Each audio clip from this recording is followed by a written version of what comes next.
serve cold, but the Wolves and the Hawks never shiver in the snow. The Bulls keep it running, the Sox run the South, the Cubs run the North, but the Bears run the house. True Chicago sports fans got their ears to the street. Any team make a move and they never skip a beat. And in this house, this is where we be. Welcome to the show with E-Rock and Big Z. Welcome, welcome, welcome. Welcome to Chicago. Coming from the True Chicago Sports Fan Cave, this is the TCSF Podcast with E-Rock and Big Z. Oh, yeah. He's back. Welcome back, welcome back, welcome back. Welcome back. Yeah, man, how you doing? You good? I know you like that. I know you like that. Episode 71 is brought to you by 606 Media, True Chicago Sports Fans, ACSI, and Grit Clothing Company. Don't forget to go to gritclothingco.com and get your official TCSF Podcast t-shirts. Search for keyword True Chicago and use our promo code TrueFan15 for 15% off your entire order. That is TrueFan15. Get your official TCSF shirts now. Go get them. It's almost Christmas. Go get your presents. As always, I am Big Z, and I'm here with the man, the myth, the legend, E-Rock. What up, E? What's good, Z? What's up, ladies and gentlemen? Welcome to the show. Again, shout out to Giganto for filling in for me the last couple weeks. I was a little bit busy. But listen up, if you are a first-timer or a long-timer, please remember to hit that subscribe button, that notify button, and go ahead and give us a review on your listening app of choice. And don't forget, you can support the show with a monthly subscription at anchor.fm/True Chicago Sports Fans. Go on over there and click on support, and you can subscribe for as low as 99 cents a month. Like I said, it's the holidays. Help your boys make some extra money. Every little bit helps. Look, do you like the show? Tell your friends, and they'll tell their friends, and maybe we can be friends. Oh, boy. This week, returning for either the third or fourth time, I really don't know, we got another member of the TCSF family, the host of the All Net Podcast and Shy Native Radio. MIC Logik is in the building. What up, Mike? Baby. How you been, bro? Go along with that whole Biggie thing you were There doing. you go. What's good, bro? How you been, man? It's good, man. Haven't seen you guys in a while. Nah. Show sounded great. Thank you guys you, are doing thank an excellent job. I'm happy to be back for the third or fourth time. We don't know. Doesn't matter. It's always always a blast. I'm happy that you're back, and I'm also happy that you brought my book, The Jordan Rules, back. I gave this. I had to read it a couple times. It's so good. I don't believe you read it all the way through once, Well, but I will say care that what you believe. I gave this to you back when it came out. He believes in Bigfoot 96. I mean, it's been here forever. You had it forever. A year and some change. Yeah, you had it when I used to work back where we used to work together. Well, thank you for letting me borrow it. Getting halfway through it. I forgot you had it. I'm gonna be honest. I'm pretty sure Z probably has a couple of my records in his house. I have your comedy records. There you go. So I mean, look, I'll pay the late fees, man. it sounds like I'm gonna get a copy of your new album for free. Then that's what it sounds like to me. Is that what we're doing here? That's what it sounds like. I mean, and we are recording, so it is on Spotify. I mean, it's going to be on There you Spotify. It will be on Spotify. Right. You can also go to MikeLogik.bandcamp.com if you really want to support for the holiday season. But Right, there you go. But you know, I love the physical copies of things. That's my thing. I still have a pretty decent. You like to touch things. I do. I like to touch them both. But yeah, man. Z, how you been doing? How's your week? You know, the usual of teaching, or as I like to say, babysitting. It's a hot Doing mess. God's work. Yeah, God's work. Yeah, it's I'm putting change in my karma piggy bank by teaching, and some bowling. So I've been sucking for the past couple of weeks, and I had two bad drink. drinks. I heard if you drink while you bowl, it makes you a better bowler. It did. My first two games were kind of sober, and my third game I was not sober at all. But here's the problem. If you drink too much, and you can ask any of the ladies underneath the Viaduct by Western, you might suck too much. Whoa. Wow, the show has changed since I've been here. So last time you were here, we were PG. Now we're XXXL. The gloves are off. Oh, yeah, the gloves are way off. Yeah, well, unless you see one of no those gloves, no love. Hey, listen. You know what I always say? Fuck them kids. Woo! And this is why I don't have any kids. All right, E, what you been up to, man? Man, I've been up to so much. 2 weddings. We mentioned last time I was actually on the show, Georgie and Molly. But in my family, we had another wedding. Congrats to Danielle and Emily. Really cool ceremony. They came all the way from their base in the Carolinas because they're military family. And there were some guests that came in all the way from Japan. I mean, it was crazy. Yeah, like 36-hour flight. It was nuts. But listen, while we're talking a little bit about the military, we want to give a shout out to all of our listeners that are veterans, those that are military families. We appreciate, we love all of you, and we appreciate everything that you do to keep us safe. Absolutely. My brother was in the Navy, so shout out Chris. Yeah, I mean, we all have family that's in one way or another in the military. So shout out to you guys. Thank you. All the people that qualify for that Navy Federal Union, which Gronk does not apparently. No, he does not. Even though he's a special boy. Oh, he's special. Like they say, I'm special. He's been touched. Touched by an angel. But listen, it was cool because my parents were back in town for the wedding. Always great to see the family. And, we only get to see them every couple of years because they live in Florida. So, whatever time I get to spend with my dad is cool. He's 85. We did a little bit of recording, talking to him, kind of getting a little bit of his life story. So that was pretty cool. Maybe one day we'll drop that, maybe not. Maybe we'll keep that for the family archives. But I was just happy to be able to sit down with him with a mic and have him speak. And he was a natural. He literally was natural. I'm running the board and I'm just watching you interact with him, and I'm like, Eddie's a little bit formal, but he's trying to get all these stories out of him, and the man can tell stories just like Eddie can talk for fucking days.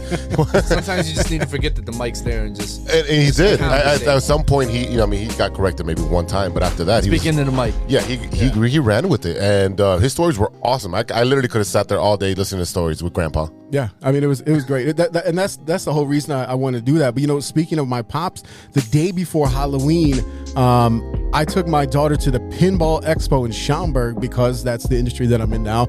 And, she and another one that plays with balls. Yeah, well, I'm good at it. You gotta know how to.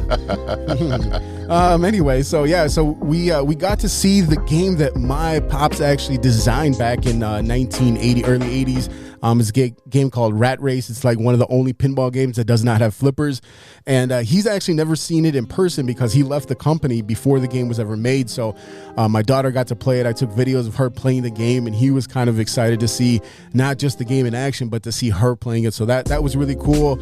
And then, after that last weekend, for the second week that I had to miss, I was up in Milwaukee for the MGC, the Midwest Gaming Classic.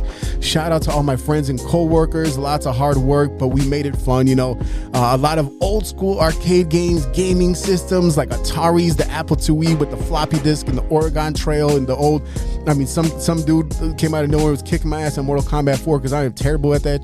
But it was a lot of fun. It was basically like a total nerd fest. Because you had all the gamers. Fit right in. You had the gamers in one room, but it was the Midwest Gaming Classic, so it wasn't just video games. You had the room with the Dungeons and Dragons kids, and they had like a air hockey, like every type of home gaming.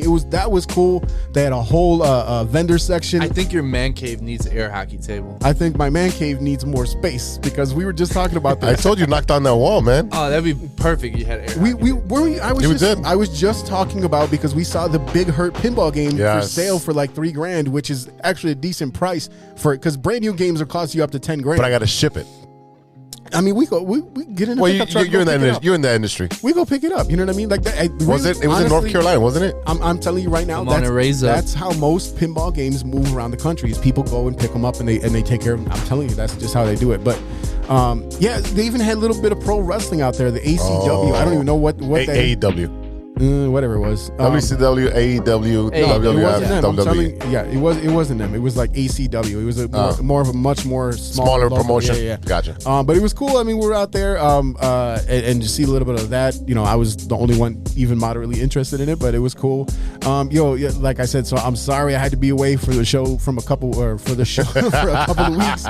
But look, I'm back and better than ever, baby. And my only regret, oh boy, is I missed episode 69. What the fuck? You only get that once. I'm sorry, you're only getting that once. For one, you only get 169 episode.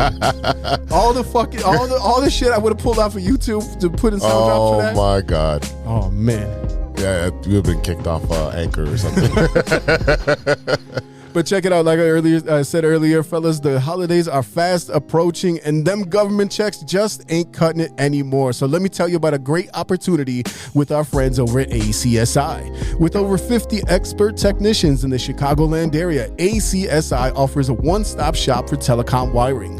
Whether residential cable installation, fiber to the home, or commercial structured cable wiring, ACSI is a proud partner of both Comcast and RCN. Guys, let me tell you the most impressive thing about ACSI. During these hard times, the ACSI crew did their thing during the COVID-19 pandemic, and ACSI was awarded HACIA's 2020 Contractor of the Year award.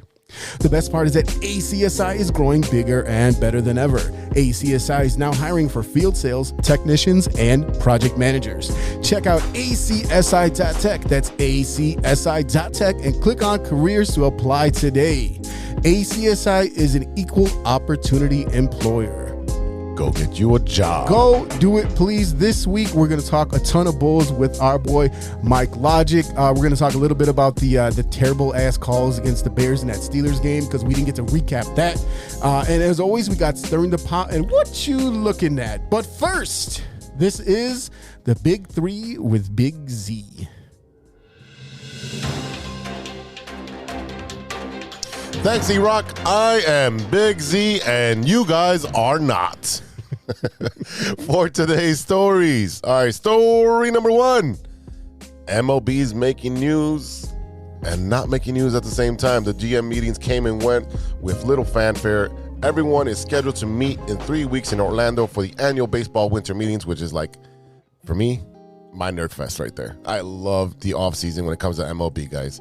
But the CBA, the collective bargaining agreement, expires on December 1st. So we don't know if they're actually going to show up for these meetings now.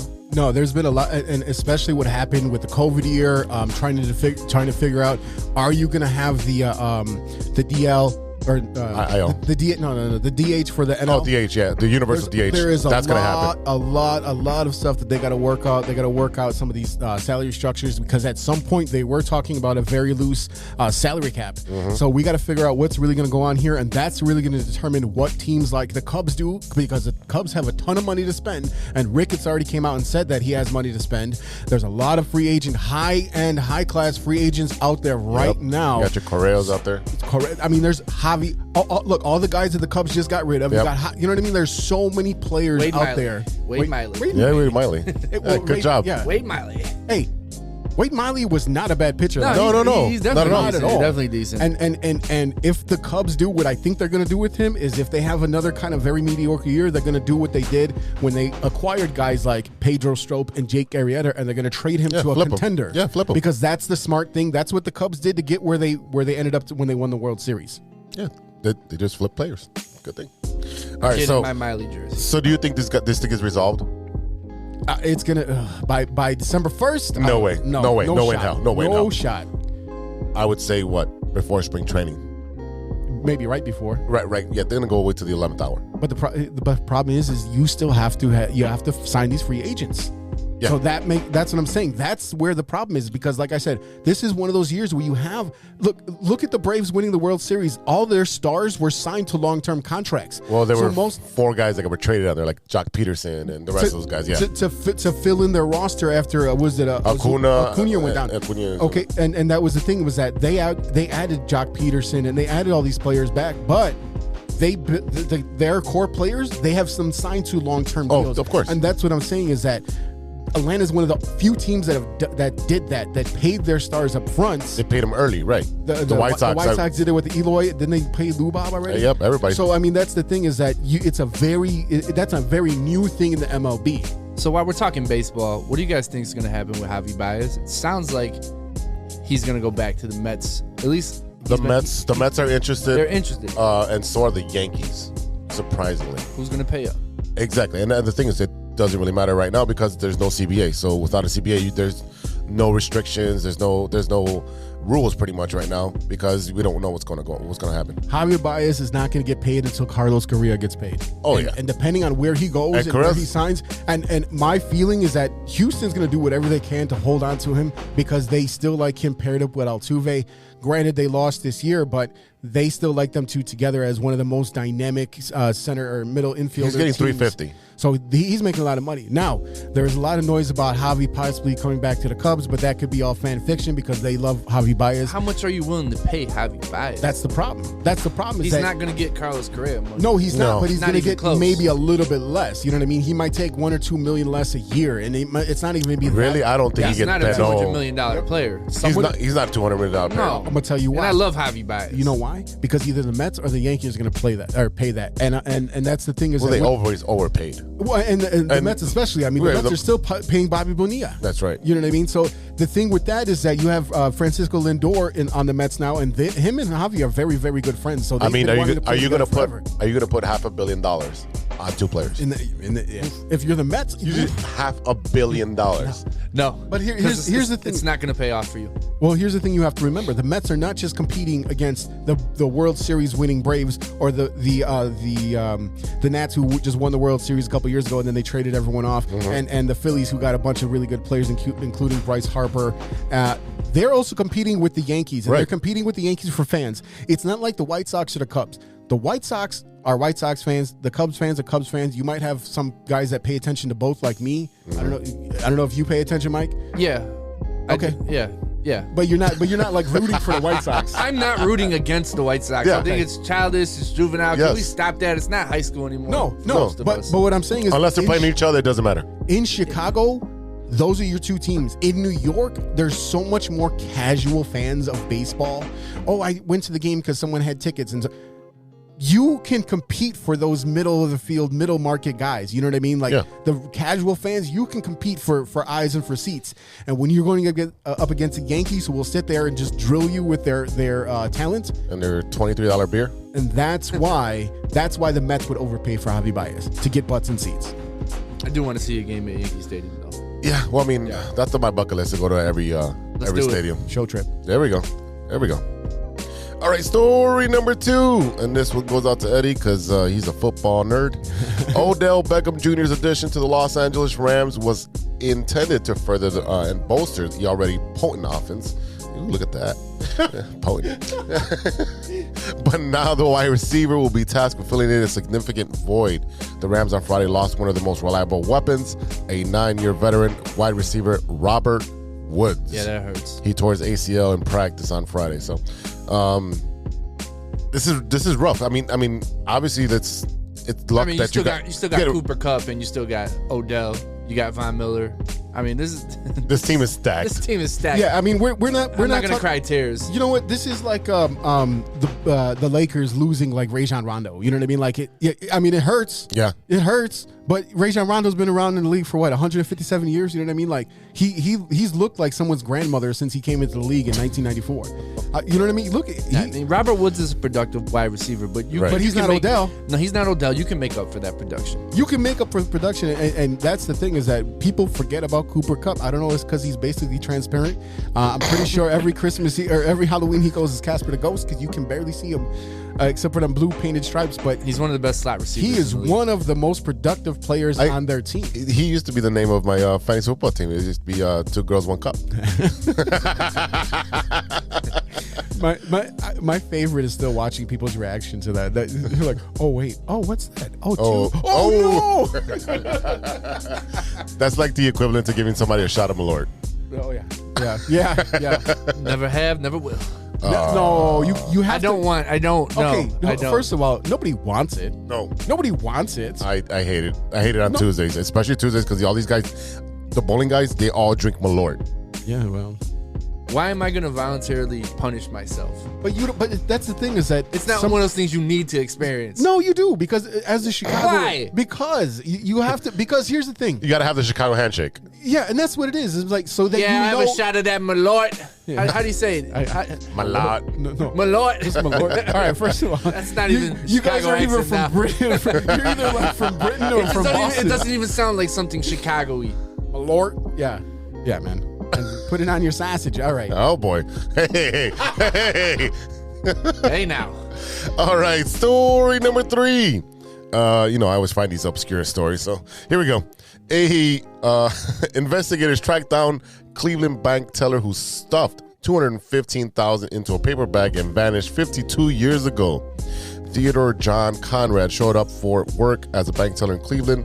At the end of his shift, he was 20 years old at this point. He stole $215,000, stuffed it into a paper bag, and vanished into thin air. That was in July 1969, and then he he stole the equivalent of $1.7 million today. What year was that? 1969. Your favorite number? Hey. Sounds like he lived a good life.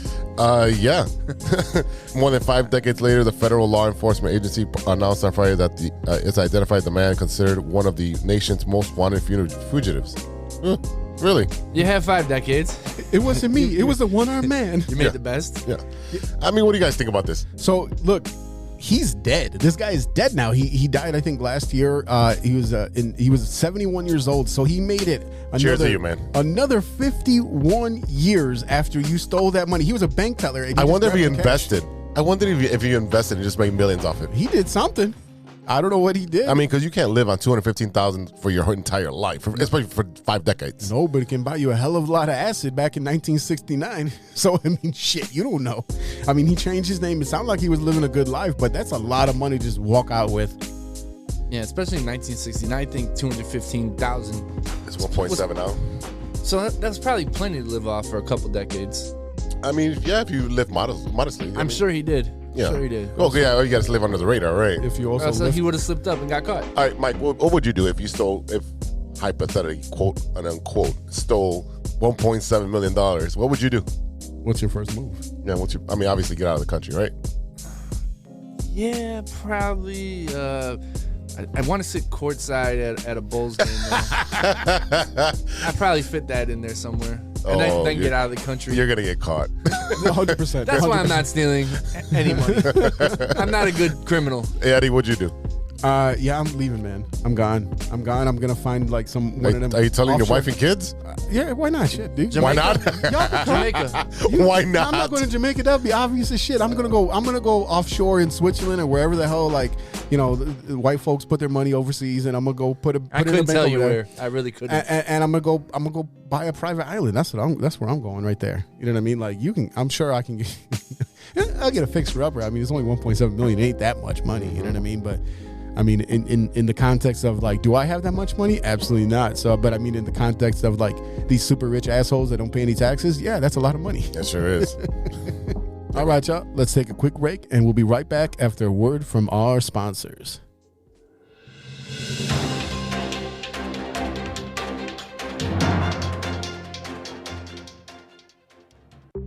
Hey, true Chicago sports fans, show off your Chicago pride with some fresh clothes from Grit Clothing Company. At Grit Clothing, they create that simple yet classic style that represents that Chicago Southside lifestyle. From t-shirts to hoodies, hats to glassware, they've got you covered. Grit has everything you need to represent your Chicago pride. So do it right now. Check out gritclothingco.com and use the promo code TrueFan15. TrueFan15. For 15% off your entire order. Let me say it again. That's gritclothingco.com and use the promo code TrueFan15 for 15% off of your entire order.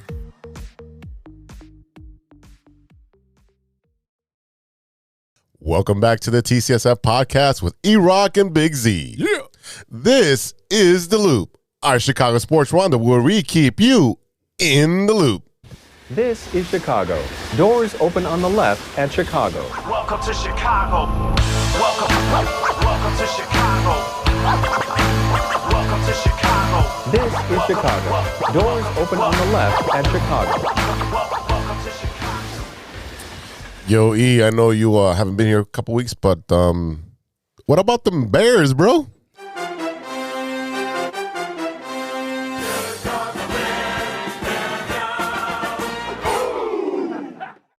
All right, the Bears are on bye after last week's close game where our boy Justin Fields almost brought us back in the fourth, if not for some bullshit ass calls.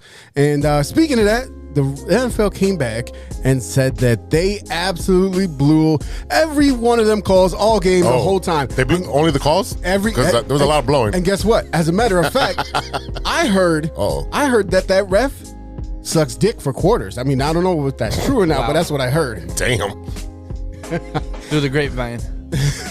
As a matter of fact, members of the NFL's officiating department privately acknowledged that officials erred on at least 3 critical calls and non-calls that went against the Bears on Monday night. That's from Rap Sheet and Tom Pelissero, this guy. Pelissero. Pelissero. Yeah, so look. We got you. Yeah, dude. How's it private if we know about it now? Well, because it sounds it sounds like it's like if the 3 of us spoke in this room, and then it says, by the way, did you hear what this guy said? He said that ref sucks dick for quarters. Usually you pay double for that kind of action, Cotton. So Damn. I did hear that. yeah, it is a new rumor. I'm pretty sure that Big Ben was the one that instigated that because he does have a history, don't he? So we talking Bears here? Yeah. No, I'm serious. Are we talking Bears? Because I know everybody wants to get upset with the refs, as they should. The refs had some horrific officiating that game. But the defense totally sabotaged the Bears' chances of winning that game in the fourth. Robert Quinn, how many times does this man have to line up offsides before someone says, hey, Robert, take a step back? Your big ass head is in the way. Jesus Christ. Yeah, look. We know that call hurt the Bears, but the problem is that the officiating should never have a deciding factor in a game on the outcome. The Bears of the game. have to be better than that, though. They have to be better to rise above the bad officiating. And they were trying, and they came. Look, Justin Fields is trying. They adjusted. He came back. They scored enough points. They scored enough points at the end of the game to get them in the position to win the game, and they went ahead for the first time the whole game. Late in the fourth was about a minute and 41 seconds left, and all that bullshit right there fucked the Bears over. I'm sorry. And let's talk about Cassius Marsh. Oh, Cassius. Is it Cassius or Cassius? I mean, it's got to be Cassius. It's Cassius Clay. Mr. If Marsh. it's Cassius Clay. Mr. Marsh. Congratulations on the sack, young man. Get your ass back to the sideline. Like, the kick was cool. I'm all for the kick. He does the blood sport thing. Right. Okay, I'm cool with that. after that, get to the sideline. Okay, ladies. Because the game is too close for you to take a chance. No. Hold Okay. Hold up. He took literally 2 steps, maybe 3, towards the Steelers bench Because he played there. because he played. And they cut him. Yes, You think that they ref cut cared? him. That ref did not care. Hey, let me And tell that you ref something. was in the No, wrong, too. no, by the way. That was bullshit. That ref was waiting for him. That was horseshit. That ref was waiting for him. He took a step back and fucking head checked him. He was like, take that ass. And then That was that get off my lawn football officiating. Yeah, and then took out the flag. Yeah. That was way after the fact. So, nothing but bullshit. So, But I'm saying No, that happened in the fourth, right? Yeah. And this goes back to my point. The defense was sabotaging their chances. And I really liked that play. I liked the enthusiasm Mr. Marsh showed on that sack. But get your ass back, man. You did a great job. This entire year, the officiating has been focused on that. They don't want the showing off, which is bullshit. But it's bullshit because let's say you get an interception and then the entire defense runs to the fucking end zone to go to the fucking TV to the camera and they're fucking rowing their boat or doing a TikTok dance. And what is really the problem with taunting? What is the fucking problem? The owners were the one that put this in place. Yes, the owners it is the fought owners for this shit. They did. Because it looks bad, and we don't want kids to see this. Get the fuck out of here. There's taunting. It makes the game fun. Every wide receiver that gets a first down, they point. Oh, I got the first down. That's taunting too. Then 100% It it is. is. I mean, here's the thing. You played sports. Yeah. We all played sports. You always Talking taunt. shit is part of the game. Very, It's a very part of fun it because part of the game. it juices you up. Yes. Even if you're playing against your best friend. Don't matter. You go up there, like, we're playing softball. They come to first base. I'm playing first. I'm going to try to push you off the base. Man, Right. man, get out of here. We don't want you over here. You know what I mean? That Like, official should have it's- never pulled the it's flag. He bullshit. should have never tried to. Well, he didn't even try. He did. He put his body in the. No, he physically moved Yeah. his body back Yes. to hip on check him. purpose. I think everybody knows that now. He's a piece of shit. That whole thing was bullshit. But And the Bears still have to be better. That's my point. The Bears, They do. Bears have to be better, but you have to consider the fact that this is going to be, this could be a really signature moment in Justin Fields' career and his development, because considering the fact that he didn't do well up until that point in the game, he brings them back and they lose. I mean, you could talk about moral victories all you want, but it's important for a young man like this, who we can see that doesn't seem to be rattled by anything. No. He's out there, he's cold-blooded because he does not ice in care. his veins. But what Love I'm it. saying is that he can be that way, but any type of win, you get over that hump and you come back and you win against a team that has won the Super Bowl, against a coach like Tomlin and a quarterback like Big Ben, that is a huge boost to your confidence. And the refs took that away from him. He had period. the spread, bro. He had the spread. He had the spread. Like I said, Let's he be sucks honest. dick for quarters. Usually you pay double for that kind of action, Cotton. So look, like I said, today. You mad, bro? He's been 2 weeks. 2 weeks, man. He's all 2 weeks. He's all backed up. He looked a little red. He looked a little red when I came in here. Hey, the last time I recorded was in fucking October, so this has basically been no nut November for me. I got to get it all out. Oh my God, he's gonna blow! Man, what the fuck? Anyway, look, Whoa. with the bye week, we usually count that about halfway through the season. Okay, so right now, tell me, what do you think about Justin Fields so far? I think he's improving week to week. He's figuring out defenses a lot faster than Mahomes did. I think that he's learning how to take that 4 to 5 yard route and not force it. What I do want him to do is, if the offensive line is not covering him, not protecting him, throw the fucking ball away. Or use your feet. And I've been happy with Justin Fields' development. Like Z said, he's getting better every week. I also wanted to see what the Bears would do to make sure this young man doesn't get killed. Yes. And they're starting to game plan a little better, getting him outside of the pocket, getting him on the move. The touchdown throw he had in the Pittsburgh game when he's on the move, this could have been the throw that won them the game. Yep. It just looks so effortless and flawless. And very few quarterbacks, I feel, can make a pass on the move And he's accurate. that smooth. He's so accurate. So Justin Fields also played baseball. Okay, he played for the youth Puerto Rican team. Okay, one of the things that you could look at a guy like Pat Mahomes is that he does have that little sidearm throw, and you see that from Justin Fields as well. So that's, to me, I'm looking at his development. I'm looking at his persona and his confidence coming into the game, and he does not expect to lose ever again. And he does not, so far. He doesn't get down. He doesn't get too far up. Now, what does that mean in the grand scheme of things? It doesn't mean a damn thing, because I'll remind you that Tom Brady walks up and down the field and screams at his players, and Jay Cutler didn't give a fuck, and he sat there on the sideline smoking a cigarette. And guess what? Does that make you a better or worse player? It does not. What it does is it shows up for the cameras. So when you see Justin Fields on the sideline, he's got that same very deadpan look in his face. People are already trying to interpret that as like, well, he doesn't care. He cares just fine, because you see him at the end of the game when he's standing at the podium for the post game. He's confident. He's smooth. He tells you, hey, we should have got our shit together. We should have been better. I take responsibility. This is a young man who is what? He might not even, I don't even know how old he is. 22, I think. Okay, so he's barely old enough to drink. Just like that. And the thing is that he shows a lot of poise. And I think in the NFL, quarterbacks from Ohio State get a bad rap. Yep. Look at Dwayne Haskins, the most notable, most recent one who was bad. What's the other good Ohio State quarterback? But that's the thing, is that there's not. You can't remember. And that's the thing, is that Cardell Jones. Whenever, oh no. But see, he what you got to remember is that he originally signed with Georgia, and the most notable Georgia quarterback that I think of right now is Matt Stafford, and he was a very good quarterback. He played behind Jake Fromm. Jake Fromm, I don't know what the fuck, because Jake Fromm, he's in the NFL. Yeah, he's a backup somewhere. Yeah, so he's on the Bills. Yeah, okay, there you go. He's on the Bills with third Trubisky. stringer. He's a third stringer. With Trubinsky.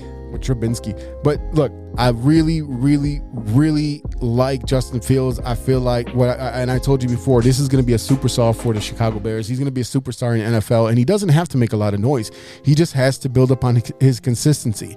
If you look at that draft class, as far as the quarterbacks are concerned, I think he's definitely the most athletic, and he has the highest ceiling of all of them. When you include Mac Jones, who's basically just Tom Brady 2.0, plug him into the system, kind of not very athletic, random white guy. His name is fucking Mac Jones. You know what I mean? Like, this guy sounds like a redneck. When you say Mac Jones, I think of Mike Tyson. Because Little Mac. That's what I think. Mac. So let me propose a question to you guys. One thing that I'm noticing is that A-Rob is not getting a lot of throws his way. Not getting a lot of separation either. And that was my issue right there. Is he hurt? And if he's that hurt, should he not be on the field? No, I don't think he's hurt. I think the thing is there's a hamstring issue. Okay, you say he can't get separation. He couldn't get separation with a good hamstring. No, you know what I mean. I think what it is you got Justin Fields, who has a very strong arm, and you have Darnell Mooney, who is a very good route runner, and he's very fast, and he can get to where Justin Fields needs to throw the ball. Those two click. You got a rookie and a second-year player. Who else are you going to click with? Hey, man, I remember what it was like last year. Let me show you the ropes. Let me show you where the bathroom is. A-Rob's not going to be a Bear for much longer, though. No, and I also would say, like, as far as things I'm worried about, like, I'm not worried about Allen Robinson, and I'm not worried about Justin Fields' development. I think Justin Fields is going to be just fine. But Z, I worry about the defense. I do too. The defense is it's aging very quick. old. Yeah, very quick. I think the thing is, you got to remember last week was Khalil Mack was out, and Khalil Mack is going to be serviceable for a long time. People keep consistently focusing on the fact that at least to start the season, the Bears' offensive line wasn't very good. But you got to remember, they're still waiting to see what's going to happen with Tevin Jenkins. Who's coming back soon? He was coming back soon. And Larry Borum, who they just got back, and they're still dealing with 39-year-old Jason Peters. Well, Larry Borum had that penalty, though, late in the game. Okay, but he also had a rest of the game where the rest of the game was great. Decent. Yeah, he was pretty great the rest of the game. This is why I'm not worried about Justin Fields. Justin Fields is going to be fine. But it's just like last year where the offensive line were calling for like it's garbage, and then like the last 6 games they put it together. Well, because you got to still remember you still have to decide if Sam Mustipher is going to be your center going forward. Yeah. You know what I mean? And you also have Alex Barr. You had Mustipher, you had Alex Barr, and Mustipher's been okay. Because you know what I mean. Like your job is don't fuck up. Get the ball to the quarterback and then block. Yeah, and you look at the way that the running game has played so far this season. Now, don't forget, we're still talking about a team that's still missing Tariq Cohen. Okay, a dynamic playmaker, a very dynamic playmaker, a guy who can catch the ball out of the backfield. But you're looking at Dave Montgomery, who finally came back. You're looking at Khalil Herbert. They have a very good, who did a really good job of filling in. Herbert was amazing. I thought he should have got more reps. They should have a two-headed monster. Yeah, they should. The backfield. And that's the thing is that you look at how the running game has played so far this season. They are finding holes. That's the biggest thing. And how do you get holes? You get holes from your offensive line. So it's how do you fill those holes? Woo! But I mean, the fact of the matter is that we can say whatever we want about the offensive line. Yeah. But they haven't been as terrible going on further. They can go forward. They just can't go backwards. And that's the thing is that I think what's happening right now is you're seeing a progression of not only your quarterback, but you're seeing a progression of your entire offense. Mooney is becoming a star. Yeah, he's a Mooney is becoming your number 1 wide receiver. He's a 1B. He's not a 1A. But again, he's a 1B. Second-year player. We got to see how he develops going forward because you remember, who did he have throwing to him last year?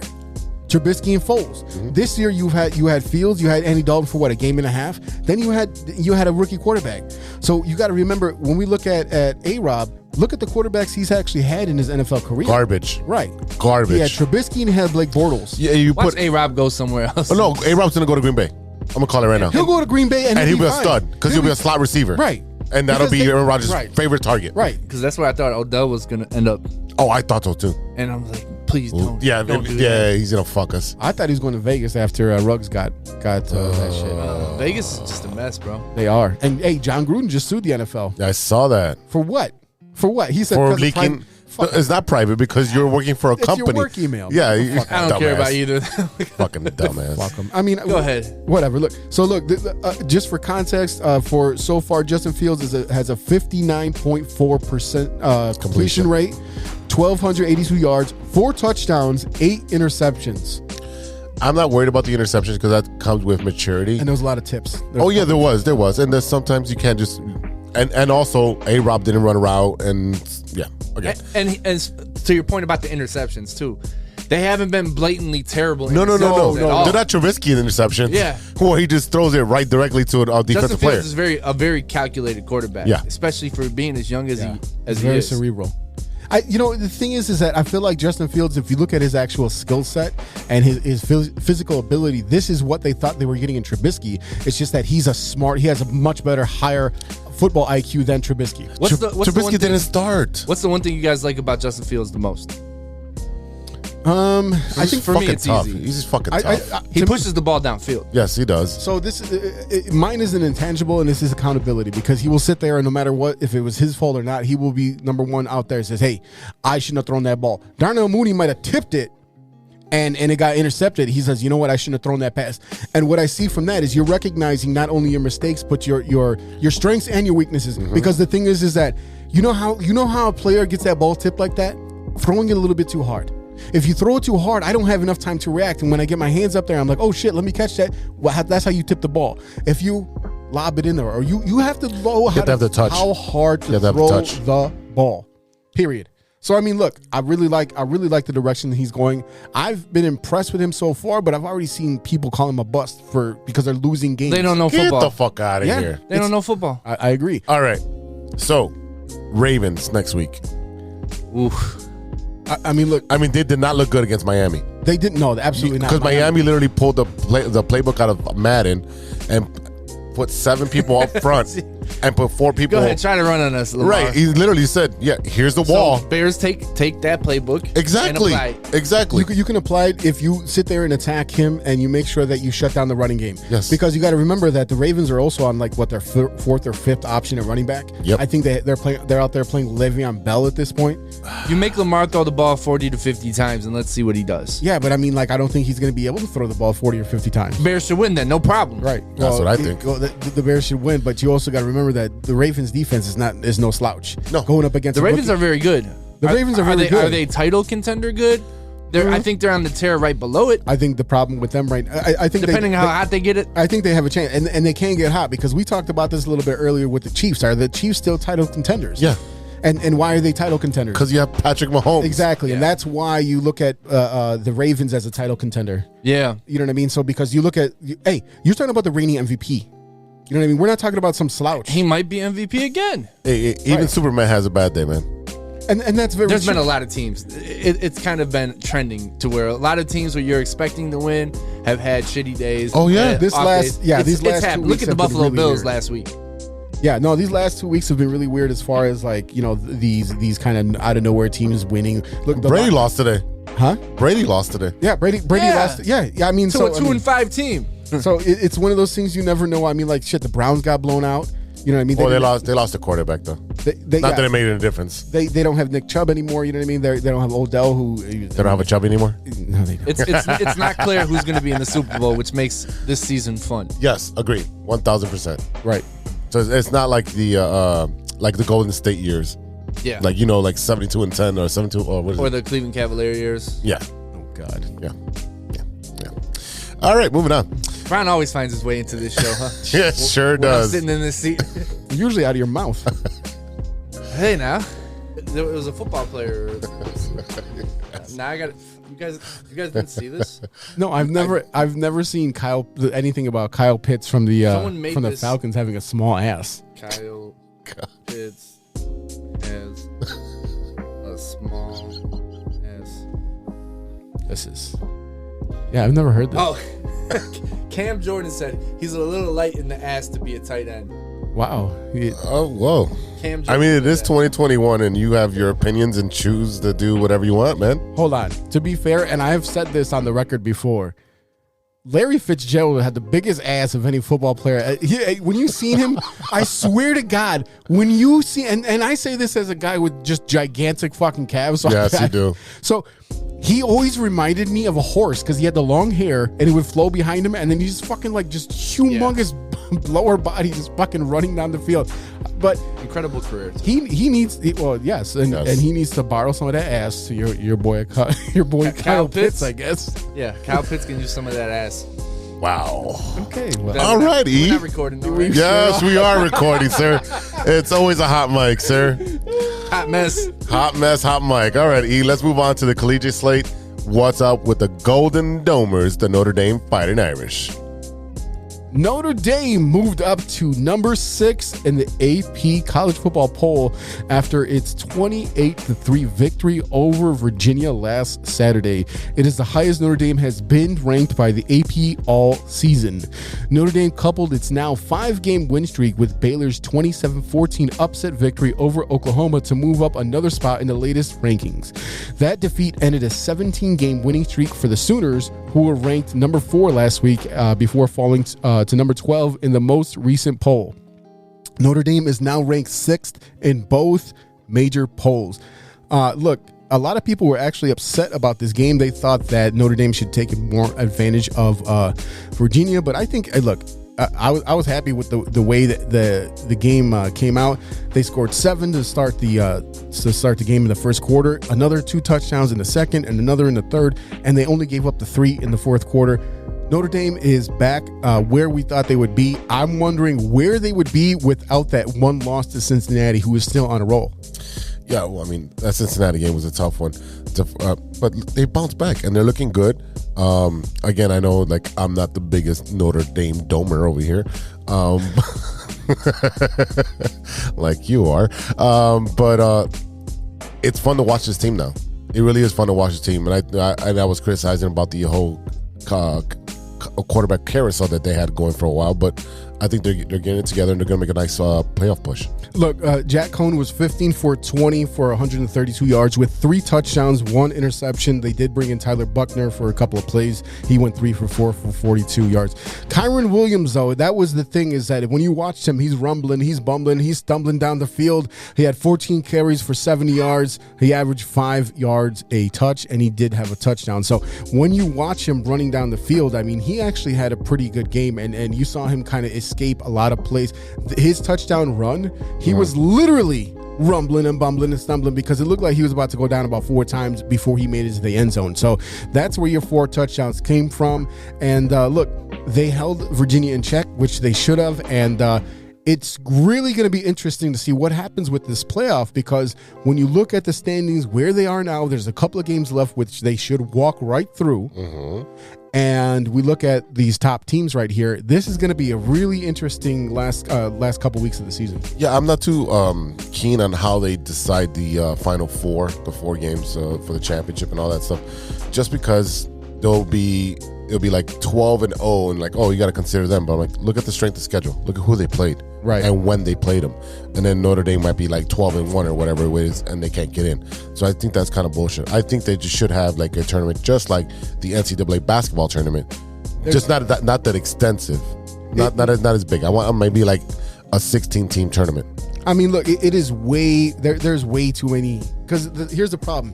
And we talk about teams like Notre Dame, who we know is not as talented as Georgia, as Alabama, as Oklahoma, maybe Oklahoma.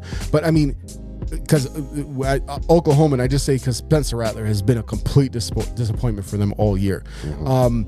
But they are not, quote unquote, as good. Now the thing is that right now they're 8-1, and you look at Georgia's 10-0, Cincinnati, who they lost to, is 10-0, and that brings up their strength of schedule, so that makes them look better.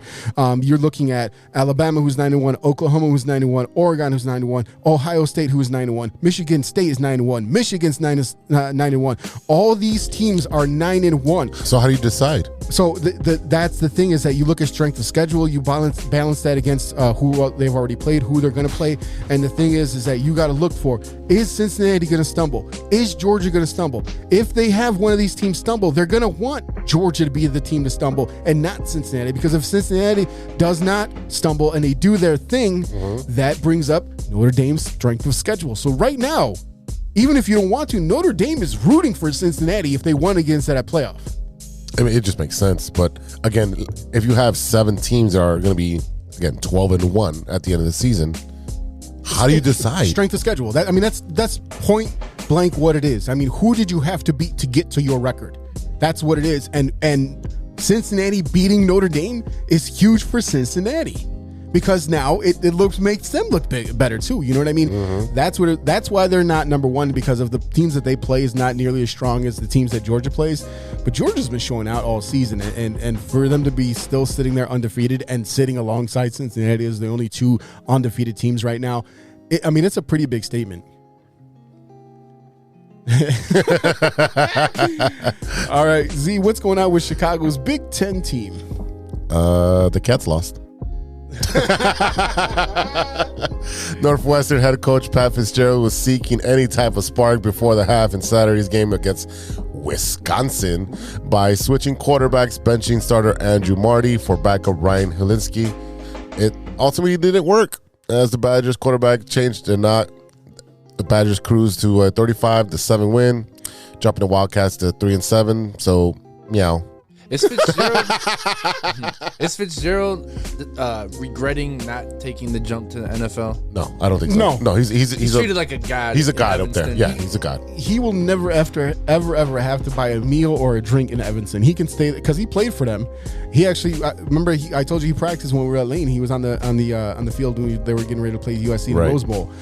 He doesn't have to do anything, and he can sit there in that job for the next 30, 40 years and be perfectly cool, and then pass away like the last coach, and then have one of his old players succeed him. That's how that's going to go. So something like a Joe Paterno with a moral compass type type coach. That does help. Yeah, that definitely helps. Just stay away from the showers, coach. Oh, wait. He was going out with the fight of the line. They put up a fight this week? Yeah, they fought the bye week because they had the week off. Just kind of like the Bears, just like the Bears. But yeah, the 3-4 Illini play number 19 Iowa next Saturday. That should be a blowout. Iowa's going to blow them the hell out. Hey, Iowa lost to Purdue. I don't know what that means. Well, no, Purdue was due for an upset. They were talking about. I was actually up that morning. I was watching that. We talked about that too because Purdue actually has a good record against top 10 teams. Yes, they do. So it's kind of a weird thing, but playing spoiler. Yeah. So look, Illinois is going to do what Illinois do, and we'll report on it. But I don't really care. I mean, I'm excited for Illinois basketball. Yes.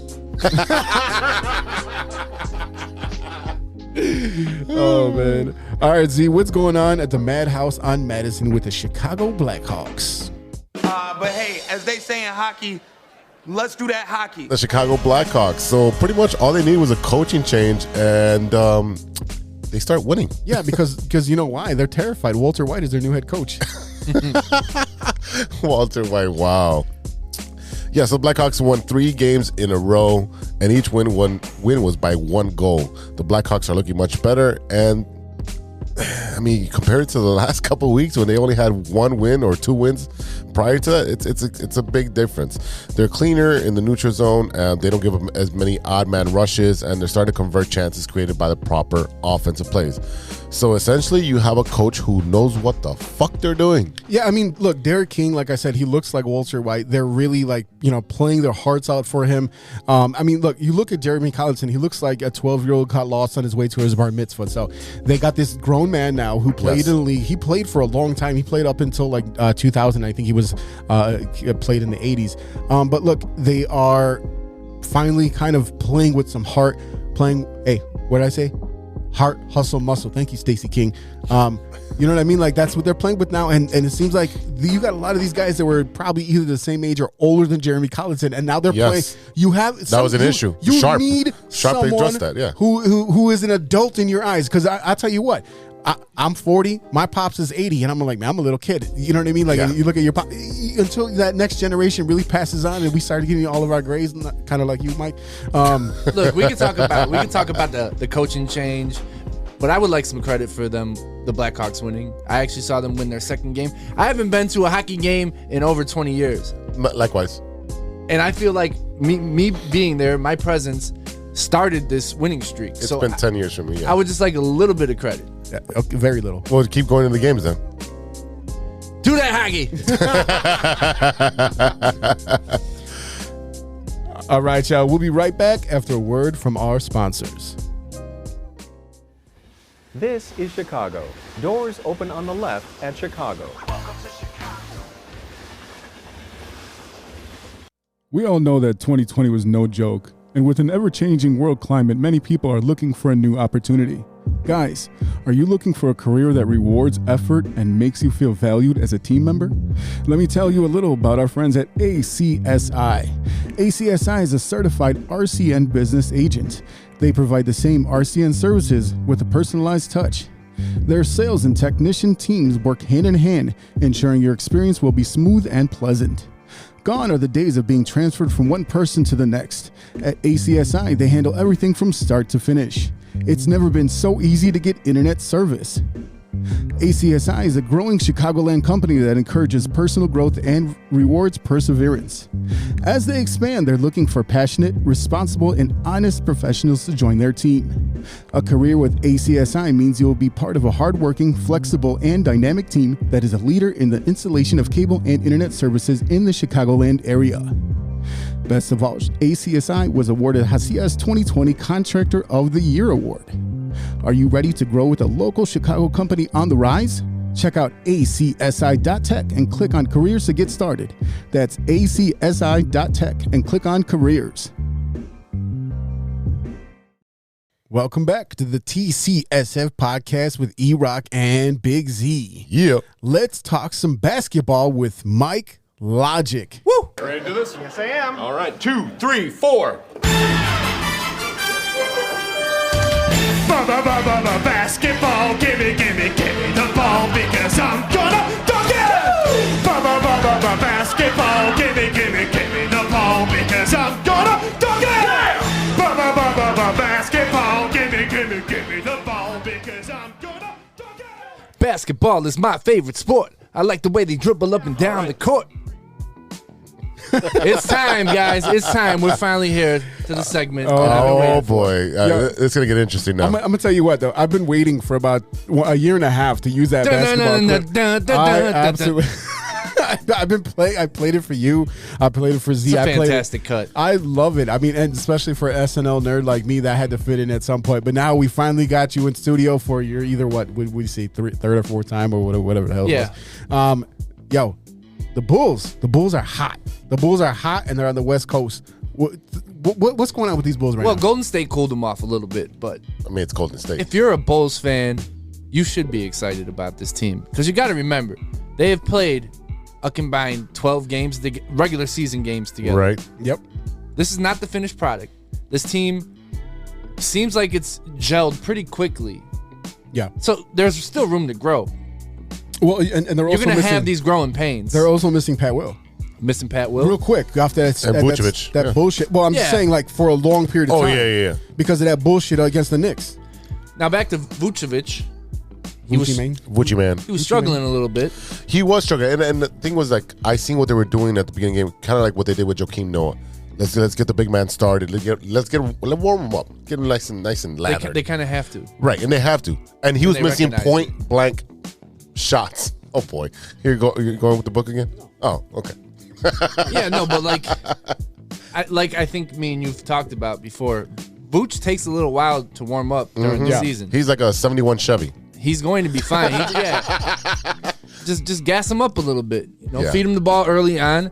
It sucks because he looked really good against Dallas, right? And then he got hit with the vid. Yeah, he got hit with the COVID. But so I mean, like we look that Dallas game was very concerning to me because I'm thinking about the fact that you got Luka, who I think is going to be like the best player in the league within the next couple of years. Yeah, he's a monster. Last time I was here, we were talking about Luka being the best player in the league. Yes, I said potentially.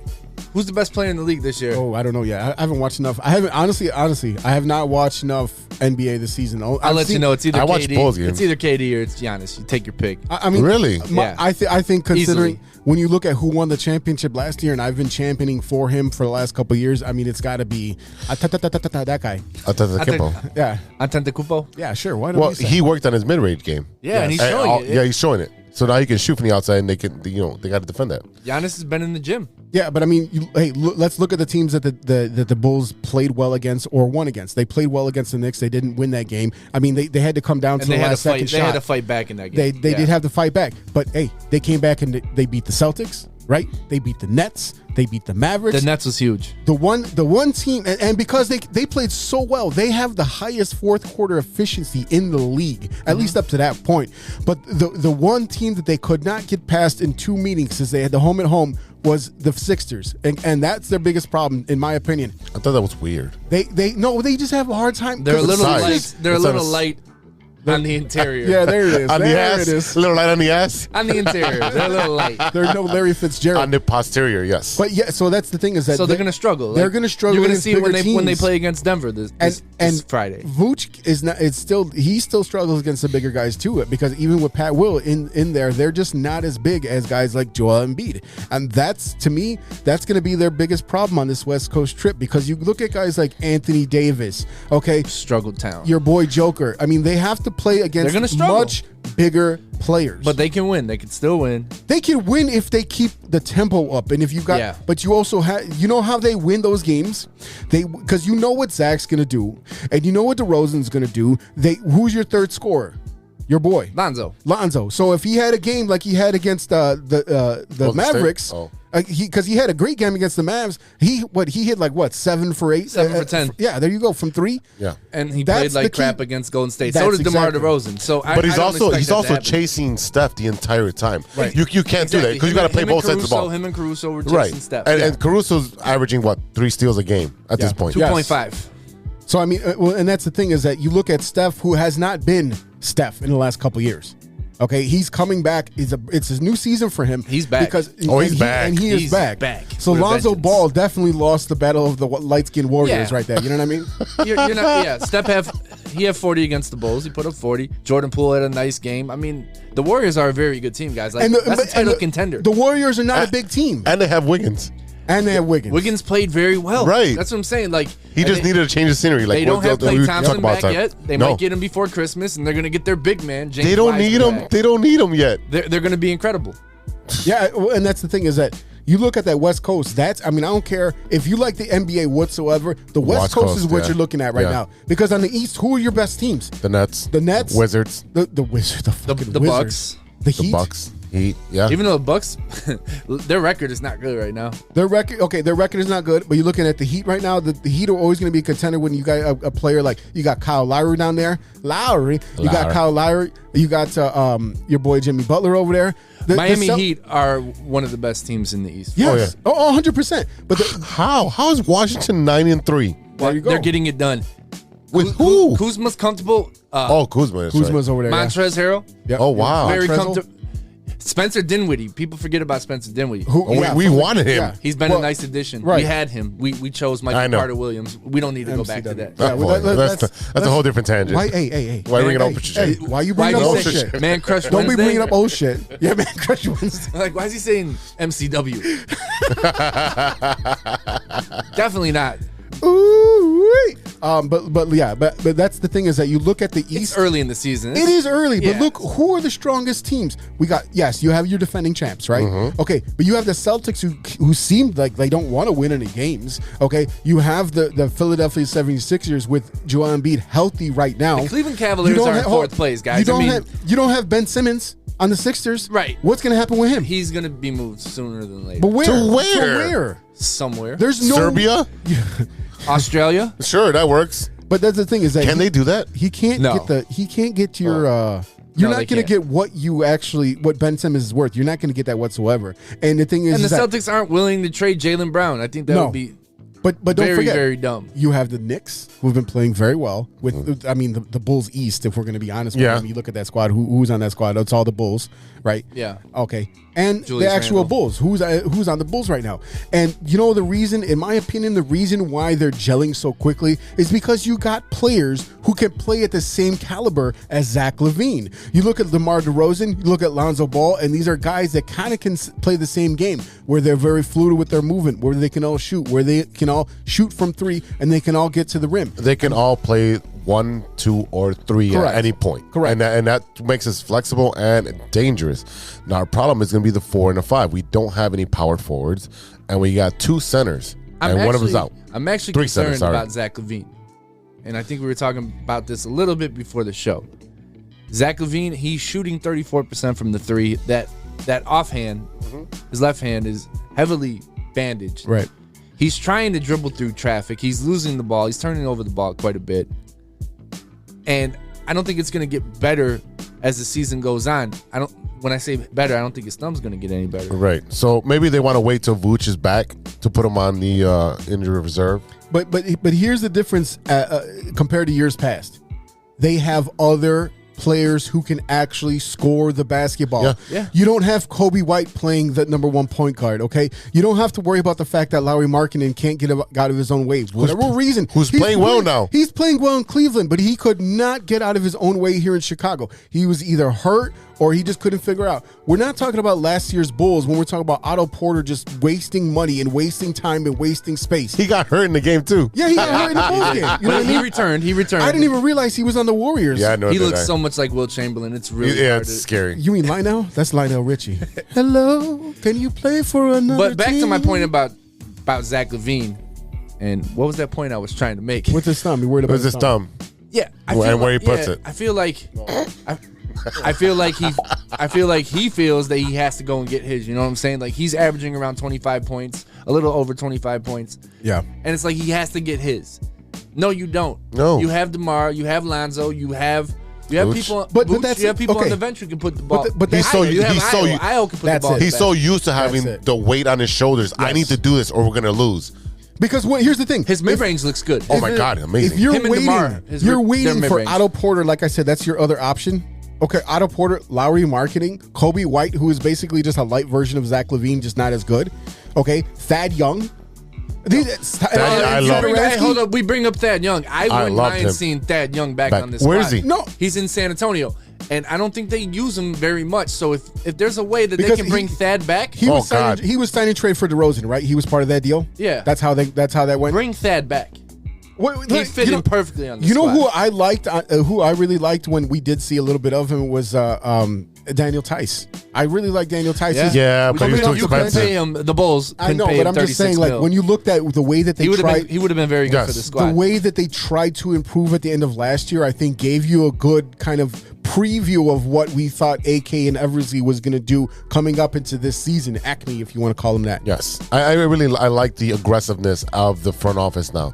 Yes. Like, I'm going to get the piece that we need because I need this piece. It's not about, oh, well, you know what? We'll see what we do Yeah. mid-season. No. Do you know, give me this motherfucker right now. I'm going to tell you what it is. I'm going to tell you what it is because you don't have guard packs there falling in love with the players that you drafted. Agreed. That's it right there because look at the players that left the team from last year, that were on the team last year. Not just the guys that they picked up mid-season during their trades or Otto Porter, who they made a fucking terrible trade. I mean, I guess he was better than what they had. But you look at who left the team last year. Your boy Felicio, the guy's gone. Did he say Felicio? Yeah, He said Felicio. And I heard he sucks dick for quarters. But so here's No, hey, but to your point, you're making a really good point because if you think about the past drafts with Garden Packs, they always take the safe player. Yes. Not the most athletic player. Now you look at this roster, it is full of athletes, high IQ basketball players, but they can all jump out of the gym. Oh, of course. Yeah, of course. 100%. So if this administration was in there, let's say they back Few years when they could have traded for Kobe, he pulls the trigger. Oh, for sure. Oh, yeah. For Daniel Marshall, you wouldn't give him up? But that's Paxson right there. That's Paxson all fucking day. And that's the thing is that you, like I said, look at the players that they got rid of. Lauri Markkanen. Denzel Valentine, whose brother is the head coach of Loyola. Yeah. Okay? All of these guys are Chicago Bulls draft picks picked by... Safe picks. Safe picks. Exactly. It's like, well, they're not the worst. And it was all these number sevens. Well, they're not the worst guy you could get. That's what it was. You had no balls. You got Gomer. Well, now we have ball. You got freaking Gomer Pyle out there drafting these. Yeah, we got Mike's favorite ball.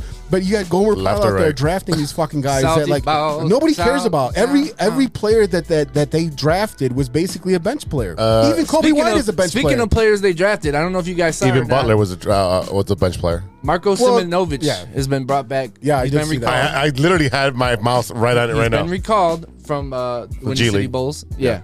So you might get to see a little bit of Marco. He was their drafting stash from last. Yes. And the thing is, so how big is this guy? 6'11". Is he 6'11"? Okay, so now you're gonna have to recall him now. He's very light though.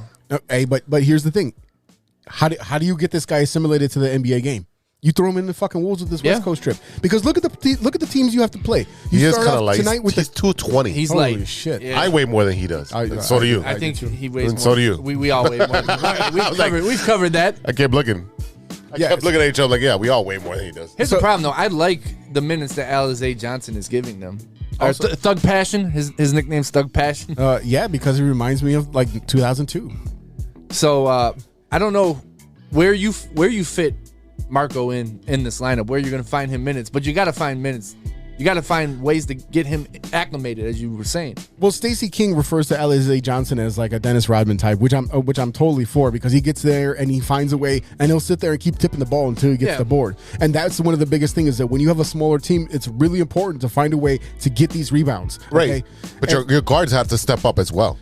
But they have to go rebound as well. Bulls are 26th in rebounding. Yeah. Right now. And that's a problem, because there are, like I said, is a problem. They are a smaller They're team. light in the ass. They are light in the ass. There you go. Yeah. You know. They also don't have a junkyard dog. They don't. But I think that's what Alizé Johnson is bringing to the table. But he brings some energy. toughness. He brings And that's why they need that. a motor. They need Thad Johnson back. Yeah, bring Thad Johnson back. Yeah. We need to start a campaign. Oh, I 100%. Look, I really love the way that he was on this team and the way that he interacted with the young guys, and the fact, I mean, like, look, he was an Indiana Pacer for most of his career. I mean, those guys are usually like these gritty, down, fucking grimy motherfuckers. You know what I mean? So I was happy that he was on the team. It was just, when you look at, he's always going to be a bench player. I mean, he's played, 15 years in the league? He's been around for a long time. Yeah. We're not talking about a young guy. And you're sitting there relying on him and Saturansky? Yeah, I mean, come on, bro. He's a very high quality bench player. We said Thad Johnson. We meant Thaddeus Young. Thad Young.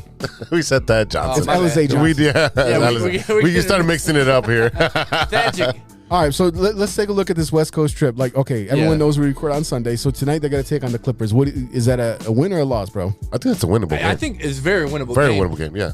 I don't know who's going to guard, and it shouldn't even matter really who's going to guard Zubac. Zubac can score a little bit, so I do like Tony Bradley Jr. I think he's a solid backup. Okay. But he's got to start, so he's going to play starter minutes. Yeah. It's not going to be Javonte Green guarding. No. Guarding Zubac. I actually had a pair of those pants back in the 90s. But I think this is a good matchup for the Bulls. I think. Yeah. I'm gonna take. Hey the man, Bulls. check your stool tonight, man. There's a bunch of corn in there. I'm gonna take the Bulls. I'm taking the Bulls as well. Let's look at Monday, fellas. All right, so you got the Lakers. Oh boy, their favorite team. What are you gonna do? What are you gonna do? Now it depends. Is the King making his return to the throne? Is he still butthurt? Yeah, because he's got one of those swords up his ass. Abdominal strain, Edward. Okay, so it reached that far. Whoa. The Lakers is gonna be a tough game for the Bulls. So I'm gonna tell you why, and it has nothing to do with LeBron. It has to do with the AD. fact that Anthony fucking Davis. Yeah, they can't deal with a big guy like that. Nope. He's You know gonna what I kill mean? us. He's gonna kill us. And you know what's gonna, you know how they win this game? Lonzo Ball has hit a bunch of threes. That's how you win that game, because you know And you're Caruso takes over. Yeah, Caruso yeah. has a career game. That's, and that's a revenge game for him. Hey, we can't let DeMar DeRozan off the hook. He has to play much better. No, than no, He's got to put 35 on that game. He's yeah, 25 to 30. Yeah, that's what I say. I'm gonna give Because Zach is Zach LaVine and DeRozan Zach's gonna 25 get right his. there. Yeah. To me, that's your 50 points Zach's right there. good for 25 every game. Yeah, that's your 25 apiece right there. Now who's going to fill in the gaps? Okay, you're going to have to sit there, and if you're going to drive to the hole, you got to sit there and try to get some fouls off of AD and try to get him out of the game early. Yeah. That's how you win. You this go game. at his ass, right? You get him in foul trouble right away. And you also have Lonzo Ball. So you got Lonzo Ball, who was drafted by the Lakers, number 2 overall, right? Yep. Okay, that's anytime you play against the team that drafted you, you get up for that game a little bit. I don't care who you are. I don't care what team you currently play for. So now you got Alex Caruso. I don't even know who the hell drafted him, if he was even drafted. He was undrafted. All 4 of the hairs on his head. I got to be fucking standing straight at attention when he's going to go play. He's against paying the Lakers. homage to Homer Simpson, man, bro. Yeah, he went to Texas A&M University. Undrafted. Yeah. So I mean, yeah, this guy right. All right, so we got them beating the Clippers, got them possibly losing to the Lakers. So possibly losing, possibly winning. So you're 1-2 right now. You just got to figure out on your the trip. strategy on that. Then you play the Blazers on Wednesday. Okay. I That's a think tough they game. I think they beat the Blazers. I think they can. I think they do. Unless Lillard goes off. Nurkic is a handful too. Yeah. And once again, like the West Coast teams, they have good big men. That's the key, and that's what makes them always so intriguing. Because you look at the big men, you look at Anthony Davis, you look at Nurkic, and you look at what's his name from the one whose brothers want to fight everyone. Joker. It's a Joker. Speaking of Joker's yes. the next game. So we're saying the Blazers are going to win. I think they should beat the Blazers. I think Or, the Blazers me, win. I think the Blazers win that one. All right. So you got the Blazers? Yeah, got the Blazers in that one. This is not a good road trip so far. No. This circus trip is fucking it's clowning rough. around. And then to finish out the circus trip, they're going to play the Nuggets on Friday night. And I think the Nuggets beat them. Yeah. I think the Nuggets beat them, but I think they can beat the Clippers. I think they can beat the Blazers. I think they can beat the Lakers. They can beat the Lakers. They can beat the Lakers, but again, we got to see what's going on with LeBron because this is, in my opinion, I know you love LeBron like he's your dad. Yeah, let's take that out of this equation. But what I'm saying is that I feel like LeBron, especially coming off of an injury, he's not going to drive as hard as he should or as hard as he used to in 2003 and 2004. He's got like 7 All-Stars on that team. She doesn't have to. Maybe he's going to let you know, hey, I'm back. But hey, don't forget, Dwight Howard's back on that team too. As I said, they got 7 All-Stars on that team. You know what I mean? So they have a lot of big men, and I think what it is you have to find a way to get their big men in foul trouble early, and then you can take advantage of that. Who's the coach over there with the Lakers? Vogel. LeBron. That's what I was going. There it is. So I mean, like I said, they can beat the Lakers because even with the team full of all-stars, these are not like 25-year-olds. Okay, these are like 35-year-olds. You know what I mean? Yeah. Like, so you can take advantage of that. And Russ shoots like Ben Simmons. Fucking Russell. Man, he's been rough to watch. He's bad. I'm a big Russell Westbrook fan, and I liked him a lot too. I was really happy when I was happy when the Lakers got him. But he has not really fit in right away. Now, it's a long season. Give him past the All-Star break and watch what happens. Yeah, happy birthday, Brody. Okay, but look, here's the thing about West. Birthday. Look at where he's been since he left OKC. Okay? You go to the Rockets and you have to play with a star, and you can't get it done. 27 points. Wait, that was his boy, though. They played together. That doesn't matter. My point is that not a good fit. He's not. This is what I'm getting up to.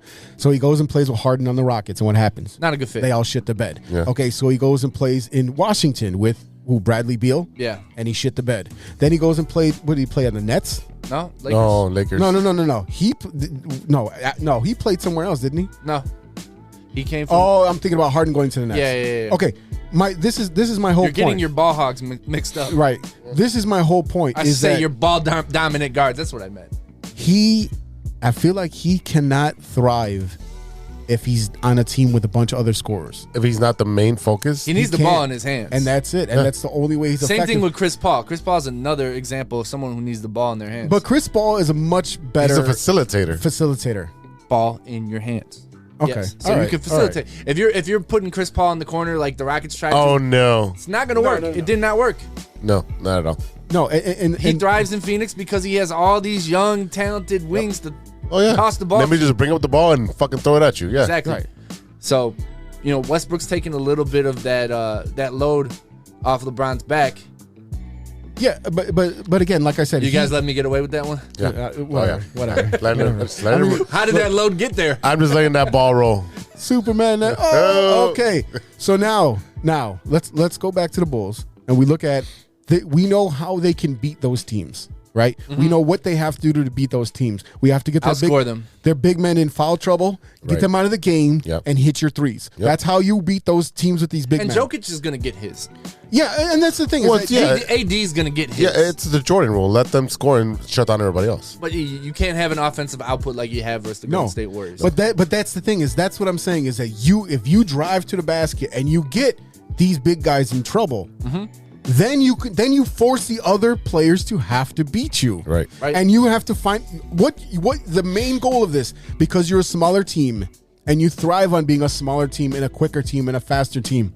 You have to find a way to make the other team small as well, and then you can take advantage of that because their game plan is not going to include not having Anthony Davis, right? So now we look at this squad as it's currently sitting. Okay, we know that. Pat Williams is going to be out for an extended period of time, maybe the whole season. Yeah. We know that Vucci Man is not going to come back for this thing. And he's going to miss 7 games altogether. He's going to miss this because he got the COVID. Okay. The vid. You got your boy coming over from Serbia with 6'11". Marko Simonovic. 150 pounds, skinny little bastard. Yeah. But another haven't player, got to see much of him. A player that you also have coming back very soon, we predict, Monday, is Kobe White. Kobe. Okay, so where is he going to fit in on this team?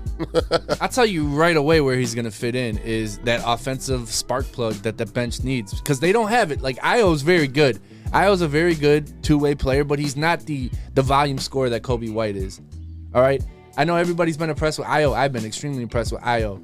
But to say that Kobe White doesn't fit on this squad just because of how Io's playing, that's up to Billy Donovan to figure out how he's going to dole out those minutes between Caruso, Io, and Kobe. You have to have Kobe in because Alex Caruso's not going to get you 15 points per game. No. Kobe White can do that for you. He can be a Jordan Clarkson type, a Derrick Rose type, even to say. Off the bench, right? Off the bench. So Kobe White, I'm not one of these people who are of the mind like, man, we got to get rid of Kobe while his value's so high. No, we need that type of player. His value's not even high. He hasn't played.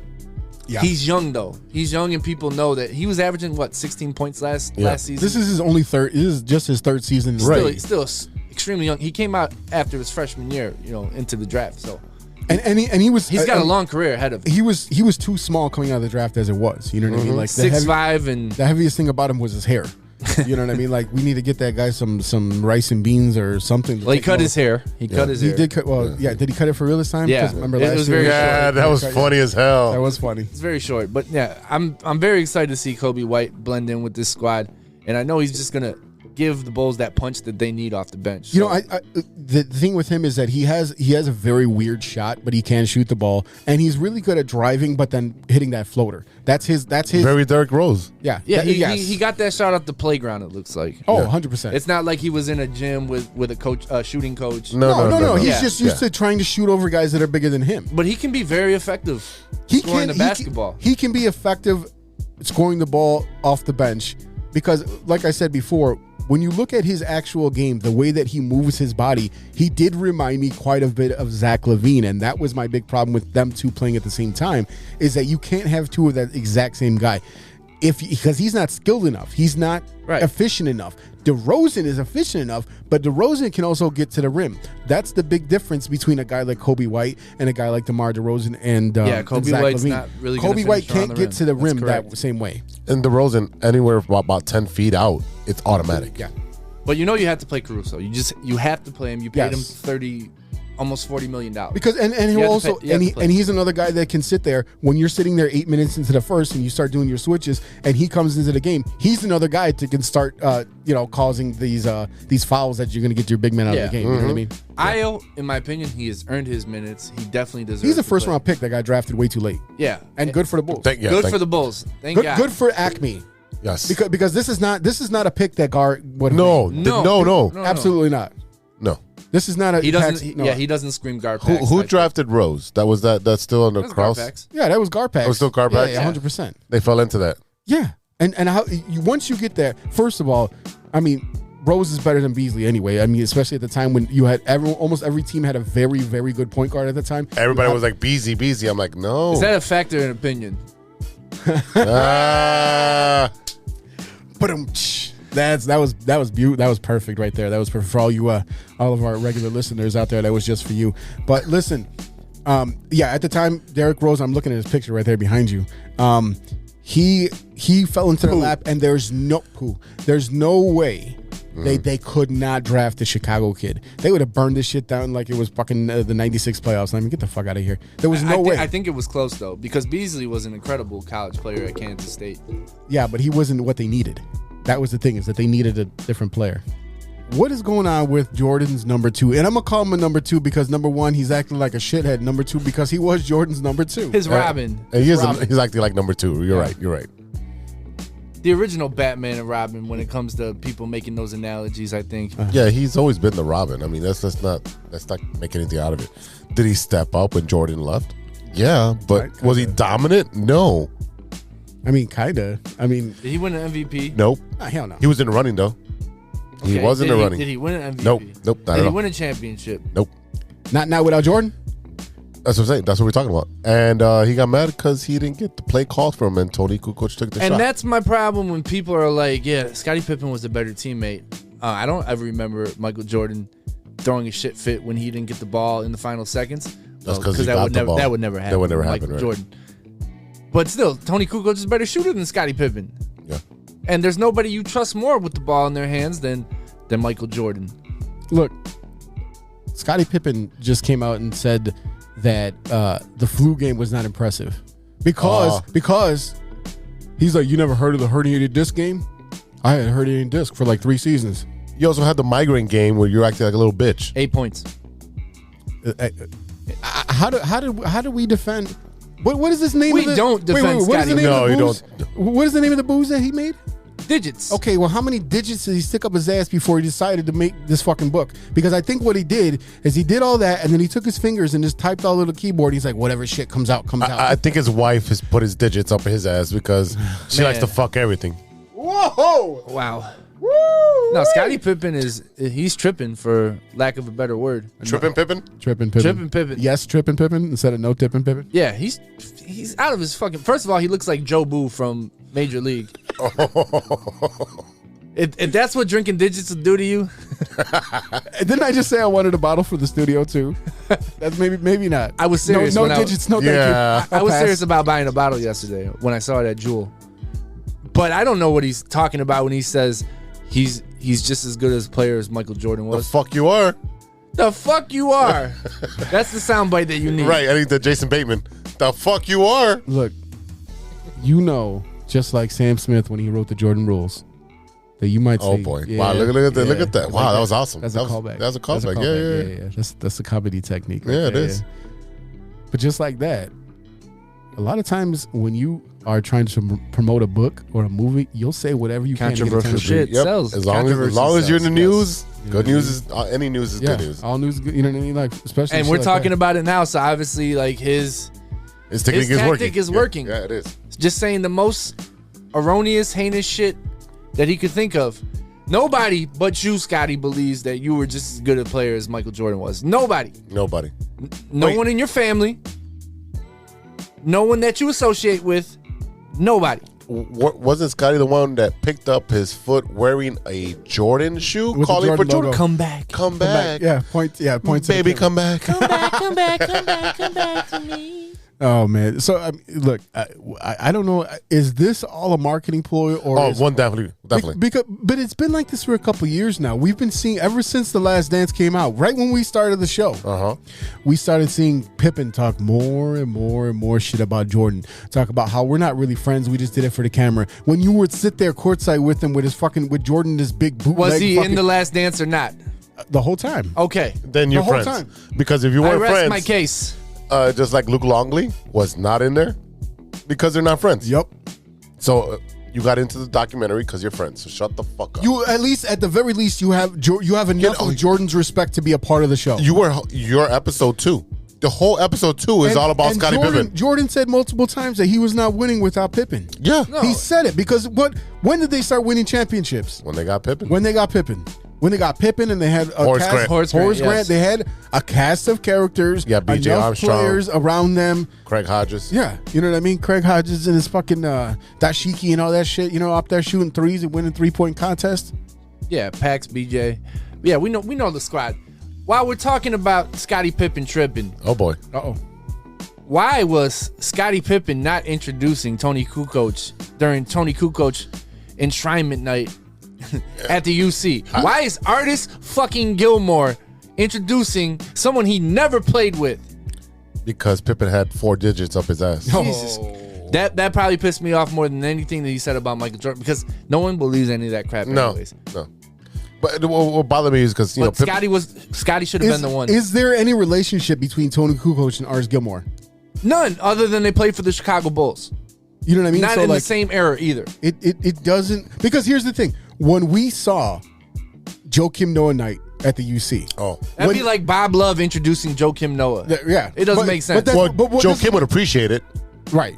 Because he's a basketball head. Right. You'd appreciate it. But it makes no sense. You look at who was there. What night did they do that on?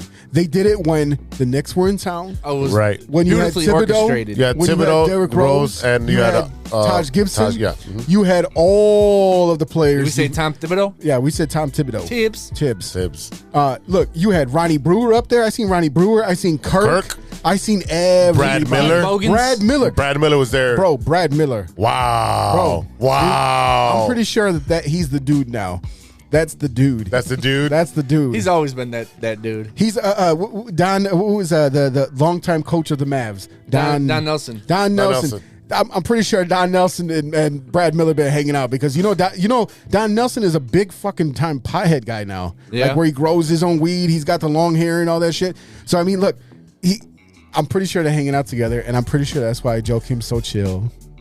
You're a little jealous there. I see that. Shush. No, but that was cool. The Joe Kim and Tony Kukoc got, their Boozer was there. enshrined. Yeah, rightfully so. But the same week. But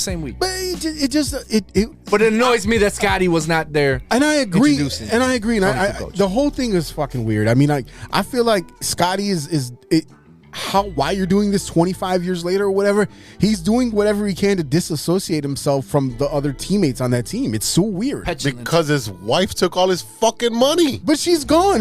Aren't they divorced? Isn't she all fucking He's still got else? yeah, she's fucking everybody.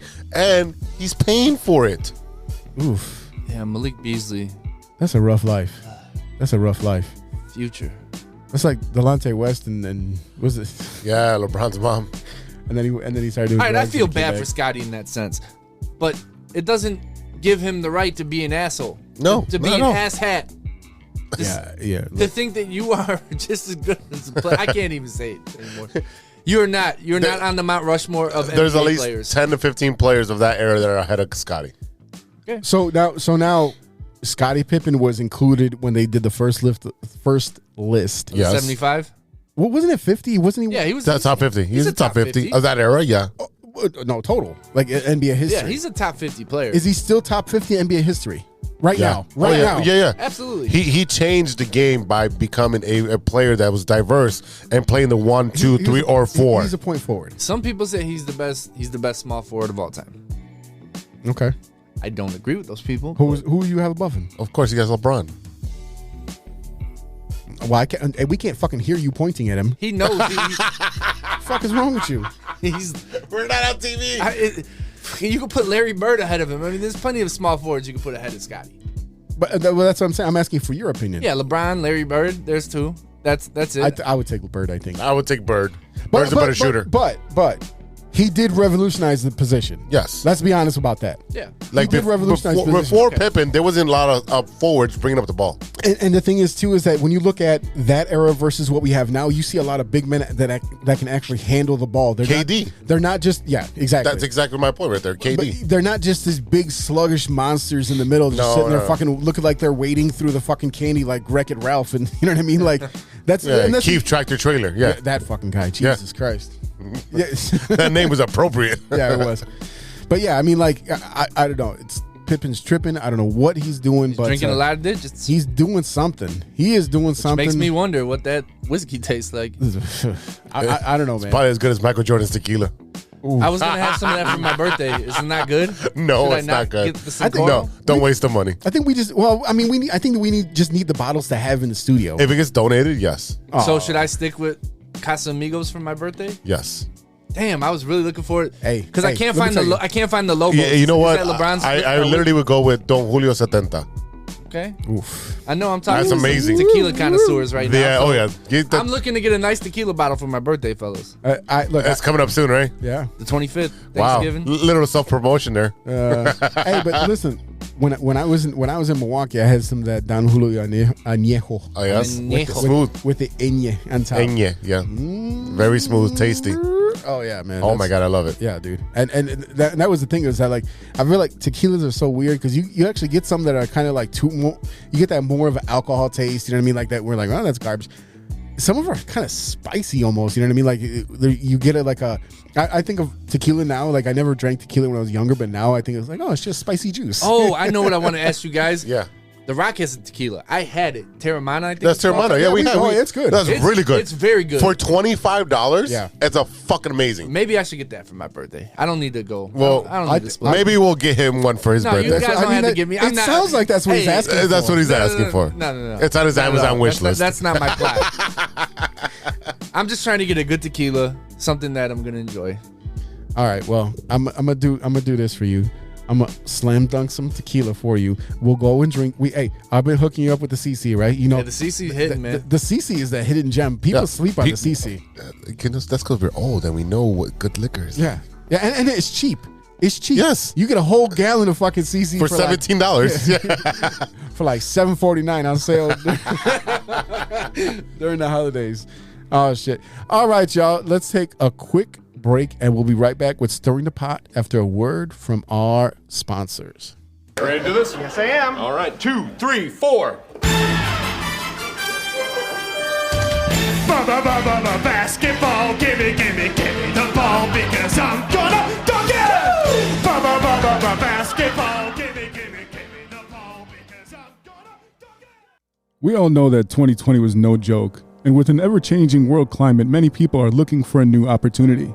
Guys, are you looking for a career that rewards effort and makes you feel valued as a team member?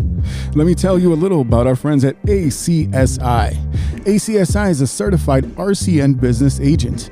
They provide the same RCN services with a personalized touch. Their sales and technician teams work hand in hand, ensuring your experience will be smooth and pleasant. Gone are the days of being transferred from one person to the next. At ACSI, they handle everything from start to finish. It's never been so easy to get internet service. ACSI is a growing Chicagoland company that encourages personal growth and rewards perseverance. As they expand, they're looking for passionate, responsible, and honest professionals to join their team.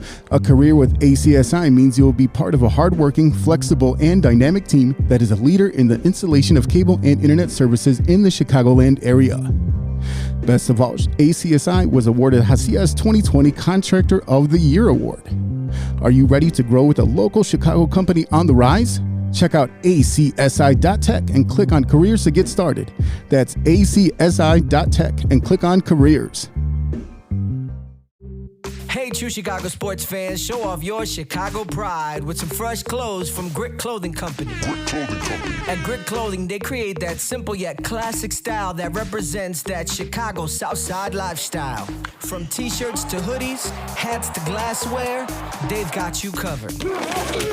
Grit has everything you need to represent your Chicago pride, so do it right now. Check out gritclothingco.com and use the promo code TrueFan15. TrueFan15. For 15% off your entire order. Let me say it again. That's gritclothingco.com and use the promo code TrueFan15 for 15% off of your entire order.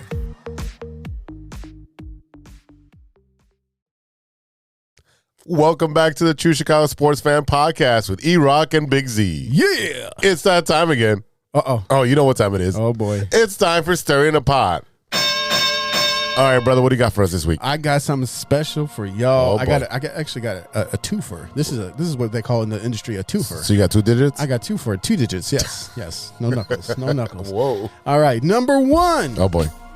We had this discussion here in the studio early, and it's Lay's barbecue chips. Yes or no? Well, I ate half of the bag, so yeah.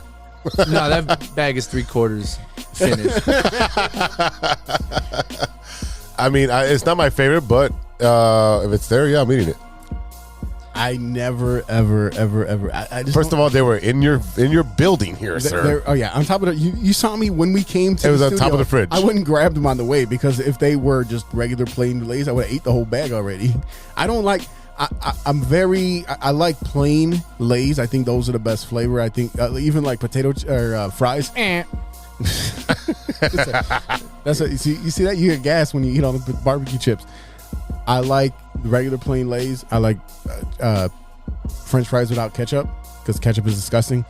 You also like hot dogs without ketchup, so yeah, because I'm a fucking normal human being. Can't trust you. You're 36 years old and you fucking eat food Hey, like they don't a need child. to know all that. They don't need to know my personal business. Hey, they know how old we are. They know how old we are. We discussed it several times. It's our demographic, bro. Yeah, what the fuck is wrong with you? Age don't count in the booth when your flow stays submerged in the fountain of youth. Whoa. I wish I said that. That was Rakim, though. Because I spit hot fire, son. So as far as the barbecue chips go, one of my favorite flavors. That's my go-to. The baked Lay's barbecue, I can eat those all day, along with the Jimmy John's barbecue chips. What the fuck? I don't understand. You don't know who you're sitting next to? No, but here's the thing. I don't understand the appeal of like dried barbecue seasoning. It's delicious. But let me ask you a question. Probably. But let me salty and sweet. But let me ask you a question though. When in life have you ever taken a baked potato and poured fucking barbecue sauce on it? It's not a good combination of flavors. Potato wedges into barbecue sauce. I think it's delicious. You didn't answer my question. Really good. You didn't answer my question. Thank you. You didn't I'm answer my question. dancing around it right now. Yeah, exactly. Because I've never done that. Guess what, ladies and gentlemen? This is the last dance. I have dipped fries. I think everybody dips fries in barbecue sauce. Barbecue sauce. Does that count? I like it more in ranch. I like dipping my fries in ranch. Yeah, I mean, like if I'm gonna dip it in something, it's probably gonna be ranch. I mean, I'm just here's the thing. Dip it real good. Okay. But yeah, I mean, like just like I said, I prefer the plain potato chips. I like the sour cream and onion, but I mean, like Lay's has come out with like so many crazy. When we tried the jerk ones, yes, the jerk ones, they were decent. Yeah, that bag. Let me tell you something. That bag is still there from 6 months ago. Throw it out, bro. Yeah, no. What is the craziest flavor you guys have tasted? Because I know that who was making those waffle flavored. So yeah, was it Ruffles? So no. That was crazy-ish? Lay's made a chicken and waffles, and I did try that one. Imagine we did try that. That was here, right? Yeah, I think so. But it was basically like chicken ramen, like ramen flavoring with like sweetness in it. You know what I mean? Like that's basically what it was. So I mean, it was whatever. It didn't. Yeah, I'm not trying the gyro or the gyro. I'm not really big on the salt and vinegar chips. No, hell no. I think that's a very goofy I feel pairing. like I can do a handful. After that, it's gonna fucking scrape up your whole mouth. It's disgusting. I feel like people who eat salt and vinegar chips like had some very weird traumatic experience in their life. They're like, this is good. Like that's because they're salty. Like you know what I fox with? I fox with stupid. I fox with the jalapeno chips. I like jalapeno chips a lot. I like the kettle chips. Yes, kettle chips. Yeah, those are delicious. good. You know what's good is I don't like hot chips. Like I don't understand. It's not a flavor. It's just a temperature. I do like the hot chips. I love hot chips. I don't understand it. Can you explain to me what flavor is it? First of all, Hot Cheetos is a creation by a Mexican man. What does that mean? The dude this worked. Is a fun fact, Daddy. Yeah, the dude worked at Cheetos and made this flavor. Okay, hey, guess what? Congratulations on having a terrible idea. I've never actually looked at the ingredients for hot chips, but I think they're delicious. All right, so do I. I know what the ingredients are. Jay's? Is it the Jay's? The white bag with that has the hot chips on the. It says hot chips on the front. Is that Jay's or Lay's? No, it's probably Jay's. Jay's. It's got to be Jay's. Yeah, I'm gonna say Jay's. That's the hood snack right there. Oh Hey, yeah. man. Oh yeah. The little was it crumbles or something like that? It was crumbles. The Andy Cap fucking hot fries and shit. Hey man, whatever it is, if it's hot, I love it. I like the hot fries too. But it's not a flavor. It's just heat. There's no flavor to it. So if it just burns off your the hot fucking Cheetos, soul, they do have flavor. That's not a flavor. They do have a flavor. There are just very hot. few chips that I've had that I don't like. Okay. As far as salt and vinegar, I'm not really a fan of. You could have fooled me. And why is that? Call back. Continue, please. Continue. I've lost my train of thought. All right. So I'm gonna hit you with something else. Because this is a cultural thing for me. Oh boy. And my wife had actually made some. That's what we smell upstairs in the kitchen. Oxtails. Never had it. Oxtails. You never had it. I've never had it. I've had it. It's delicious. There we go. Yeah. Maybe delicious in the not good. I never had a bad meal here, so I'm not gonna knock it. Me either. The Yates do an excellent job of feeding their guests. I'll say that. Yes, they do. The hospitality is A1. That's what's up. Which A1 do you put on your steak? Since we're talking food, we can just keep. Okay. Here, whoa! We just he's gonna say yes to this. Oh my god! No, because you know me. Uh-huh. I'll tell you one thing. I make eggs. You do. I make eggs very well. And I get extremely insulted when people just start putting all types of like ketchup and bullshit in the eggs, and that and it drives me nuts. Hot sauce is the only thing I put on. And I'm gonna tell you why. I treat eggs the same way I treat a steak. If you season it properly and you cook it properly, you don't need to add anything else. I agree. That's eggs and steak. I need a little spice because I'm always eating stuff with spice. So I agree with Mike. I put a little hot sauce on it, or on the eggs or the steak. On the eggs. We're talking about eggs. Yeah. What were we talking about? Now we're talking about steak. But now we're talking about steak. We're talking about both. Now we're talking about steak. I mean, if it's like you said, if it's done well, it doesn't need anything. Yeah. If it's cooked properly. Correct. That's what it is. Because I don't want mine done well. No, it's got to be medium. Right. Okay. Medium. I had when I was in I will do medium rare. I had straight up rare. And that shit was, woo, that was the chef kiss, the fucking emoji with the chef kiss, or the actual chef kissing. So, all right, so here's what's funny. We went to, my family went to the 95th floor. I think it's on the Hancock building. Yeah. So I ordered a steak, and you know these are like $60 steaks or whatever. And the waitress was like, "You guys need anything else?" And my wife's like, "Yeah, he'll take some A1 sauce." I'm like, "I will?" She's like, "Yeah, you love A1 sauce." I'm like, "Yeah, not on a $60 steak." Yeah, right. Not on a real steak. But no. they brought the steak, and I had to say, like, the A1 sauce is phenomenal. I just don't think to your guys' point, it doesn't. A well-cooked steak does not need. No, A1. it has it is a delicious butter. sauce. The A1 can boost you up. It is a delicious sauce. 100%. But here's the thing. If you sit there and you put like some rosemary and butter in a pan and you baste your steak, Yes. as long as you get that crust on the outside of the steak, You see, as long as you sear the outside of the steak, it's gonna fucking be a fire. Voila. That's it. That's Watch some what's up. YouTube people learn how to fucking cook. Yeah, or watch Salt Bay and just But yeah, Fuck that dude. back to your original question about the oxtails. Yeah, I'm definitely looking forward to these oxtails. yeah. Well, she's like, are they gonna want some? She was like, Yes, Kim, we're gonna want some. If you can hear us. Mike's stuck in a Absolutely. cave. Mike's stuck in a cave. Can you hear us? God. All right, y'all. So we can get to eating. Okay, I got a question for y'all. Oh boy. What you looking at? What are you watching that isn't sports, Mike? Yellowstone is back, fellas. Yes. And it came back with a vengeance. Okay, don't ruin it because I haven't seen the first 2 episodes. 20 minutes of the best opening of a season I've seen. So it yeah. sort of supersedes the first 2 seasons. Amazing. That's all I'll say. You go watch it. The other thing I've been really watching closely is Michael Keaton and Rosario Dawson in Dope Sick on Hulu. Gotta watch it. Watch That it. sets your antenna up. Oh yeah, Rosario Dawson. Oh jeez. Larry David is back with Curb Your Enthusiasm. I've been watching a lot of Yes. TV. If you I can't know, tell. but you see, I know you're a huge Curb guy. Huge. When we did the sitcom tournament, I know you were all behind Married with Children and Curb. That was your Curb was a favorites. nice dark horse, and it almost got there. Almost don't count. And that was fun. That was a lot of work though, but that was fun. We'll do another tournament soon. Flip it up though. Yeah, I think Anime? Yeah. I think animation. That was when I Because a lot of people was like, "Where's South Park at?" So because you're dumb. You're dumb. Like we even said, there's no animation. We're gonna do an animation one later, but Yeah. where's South Park? You're dumb. Z, what you been watching? Narcos Mexico. Oh yeah. Okay. Narcos Mexico. It was really good. Obviously, that violent stuff, that narco traficantes. Sure. It was the rise of the El Chapo. So, okay. Obviously a little bit more recent with him being, taken to jail, this and that. So you see his rise, and you see the effects of everything changing between Colombia and Mexico, and how Mexico takes over the coke bases. I don't even like saying the man's name. That's how paranoid I am. You should be. I'm jealous of y'all watching hour-long shows because my attention span is not that long to It's watch. 40 minutes. Yeah, the okay, episode, but that's pretty close to an hour. yeah, Eddie, yeah. break it up. Just break it up. Yeah, bring it up. You know what? I literally watch it right after work. I watch a couple episodes, and I walk away. I just watch it till it watches me, Yeah, that's true. Are you still watching? and then I gotta Well, that's remember fine. where I You was. come up with the program, and we'll do the watching of TV shows. Also on Netflix, Hentified. Yes. Fucking love it. It was funny because the dad or the grandfather in the show is also from Narcos as well. He's on that show too. Hentified. Awesome. Please watch it. It's a great show. Also been watching Curb. Fucking love Curb because it's Come on, Larry. It's Seinfeld.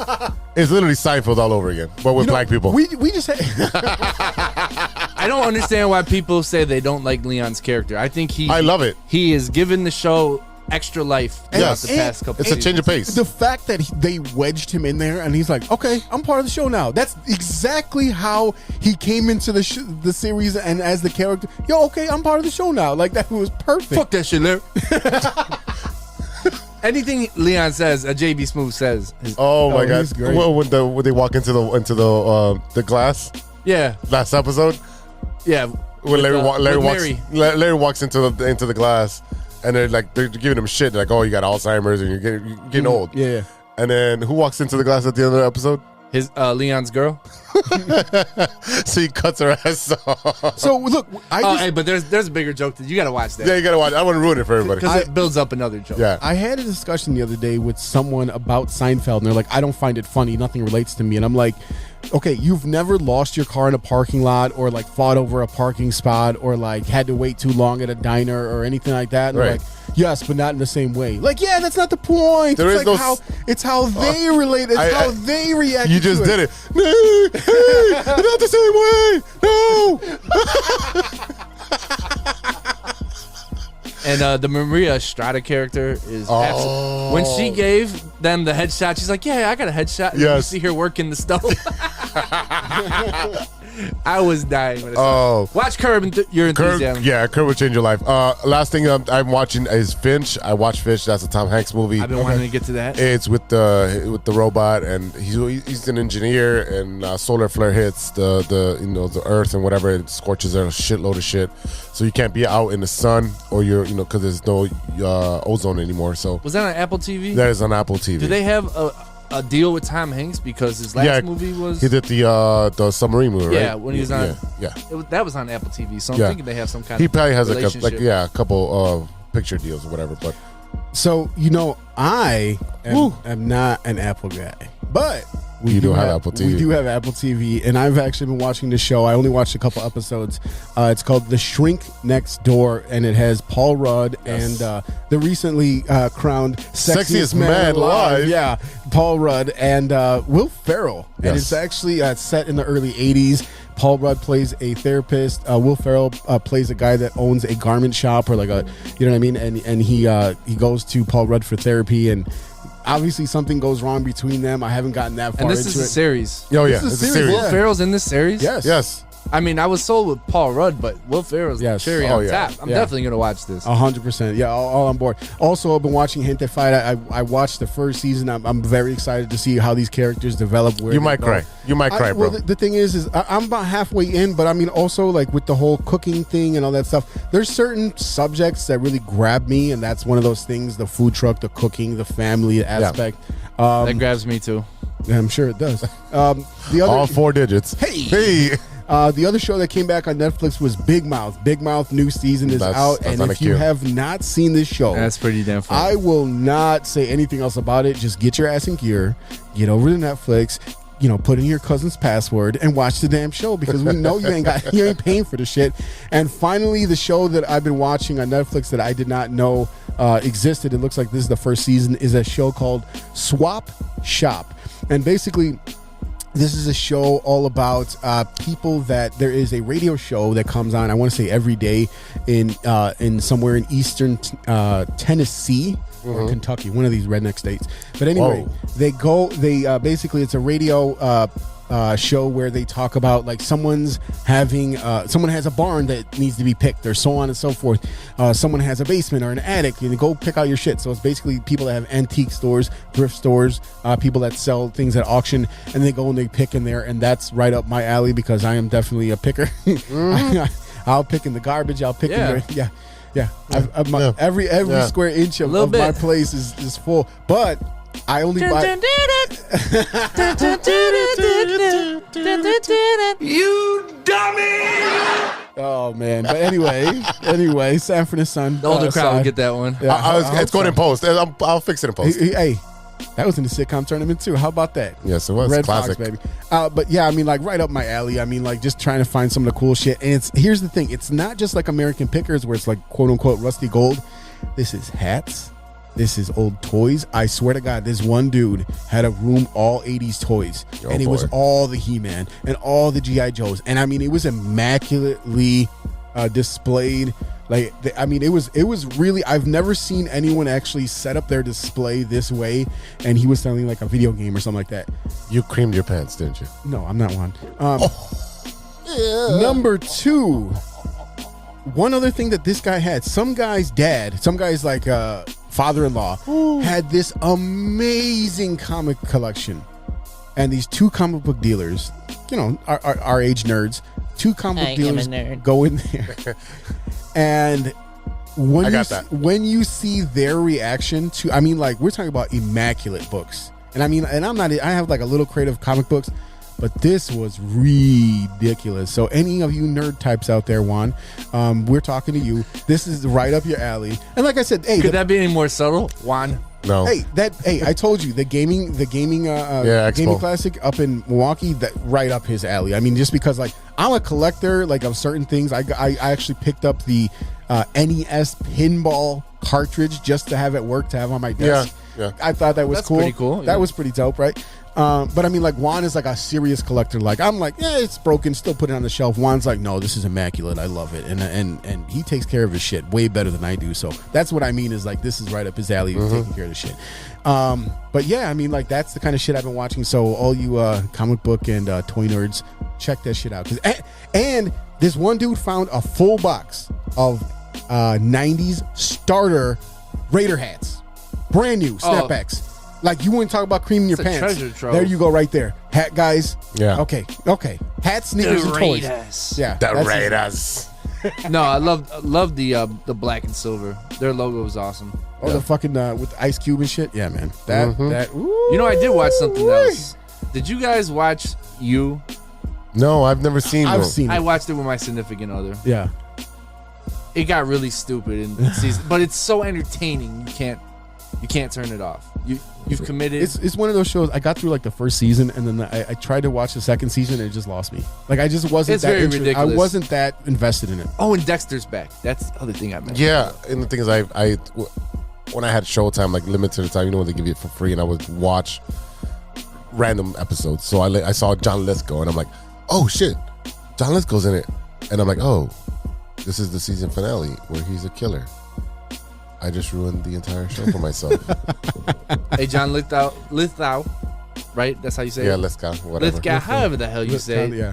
Fantastic actor, by the way. But he was a great villain in that show. I have never seen Dexter.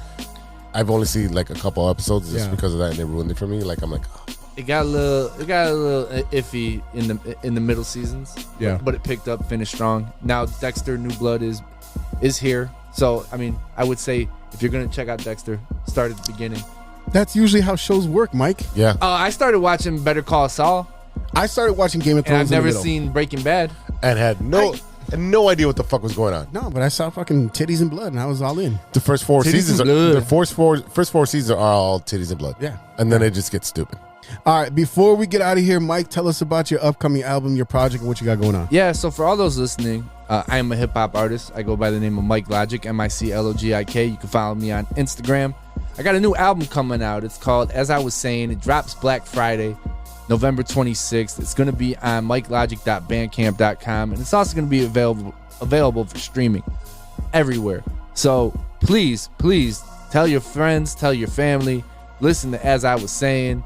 I appreciate the True Chicago Sports Fans Podcast for having me on here and let me talk a little bit about who MIC Logik is. And guys, the album's really, really good, and I'm not just saying that because I made it. I've listened to it a couple times. It's really good. So, what's your favorite song? I got a bunch of. They're all my favorite songs. They're all your babies. Yeah, it's like my child. Like, you can't ask me who my favorite child is. No. Because let me tell you what I do. I do all the graphics. Yeah. And I have someone like, yeah, that one was cool. That's the one. That's the one that I love. Well, put it this way. Here's the thing. How many tracks are in your album? 11 tracks. Okay. Which one were you like that just made the album for you? Like this, I cannot have an album without this song. Probably It Seems So Simple. Okay. Featuring my man Castaway. RP did the beat. It's basically my recollection of the protests in Minnesota, or the riots. Right. You know, the whole George Floyd thing. Okay. Yeah, I mean, I appreciate that. I'm looking forward to listening to it. Yes, I can't wait till we talk to you again. Hopefully, we'll be able to have you on here a little bit more regular, because I think we have a different chemistry. I've known you. We clicked right away when we first met. This motherfucker out the window yelling my name. I'm like, who the fuck is calling me? And there's Mike right there waving at me. So I mean, we got a different vibe going on right here. So we all work together. Yeah. It's instant chemistry, like the Chicago Bulls team. There you go. There you go. All right, y'all. That is it for today. Thank you so much for listening. A big thank you to our sponsors, 606 Media, True Chicago Sports Fans, ACSI, and Grit Clothing Company. Don't forget to go to gritclothingco.com and get your official TCSF Podcast t-shirt. Search for keyword True Chicago and use our promo code TrueFan15 at checkout for 15% off of your entire order. That is TrueFan15. Go and get your Christmas gifts right now. Christmas, Kwanzaa, Hanukkah, whatever it is, 8 crazy nights. Go and get your gear, ladies and gentlemen. Don't forget to visit our new friends over at ACSI.Tech and check out their career sections to start an exciting new career in the communications industry.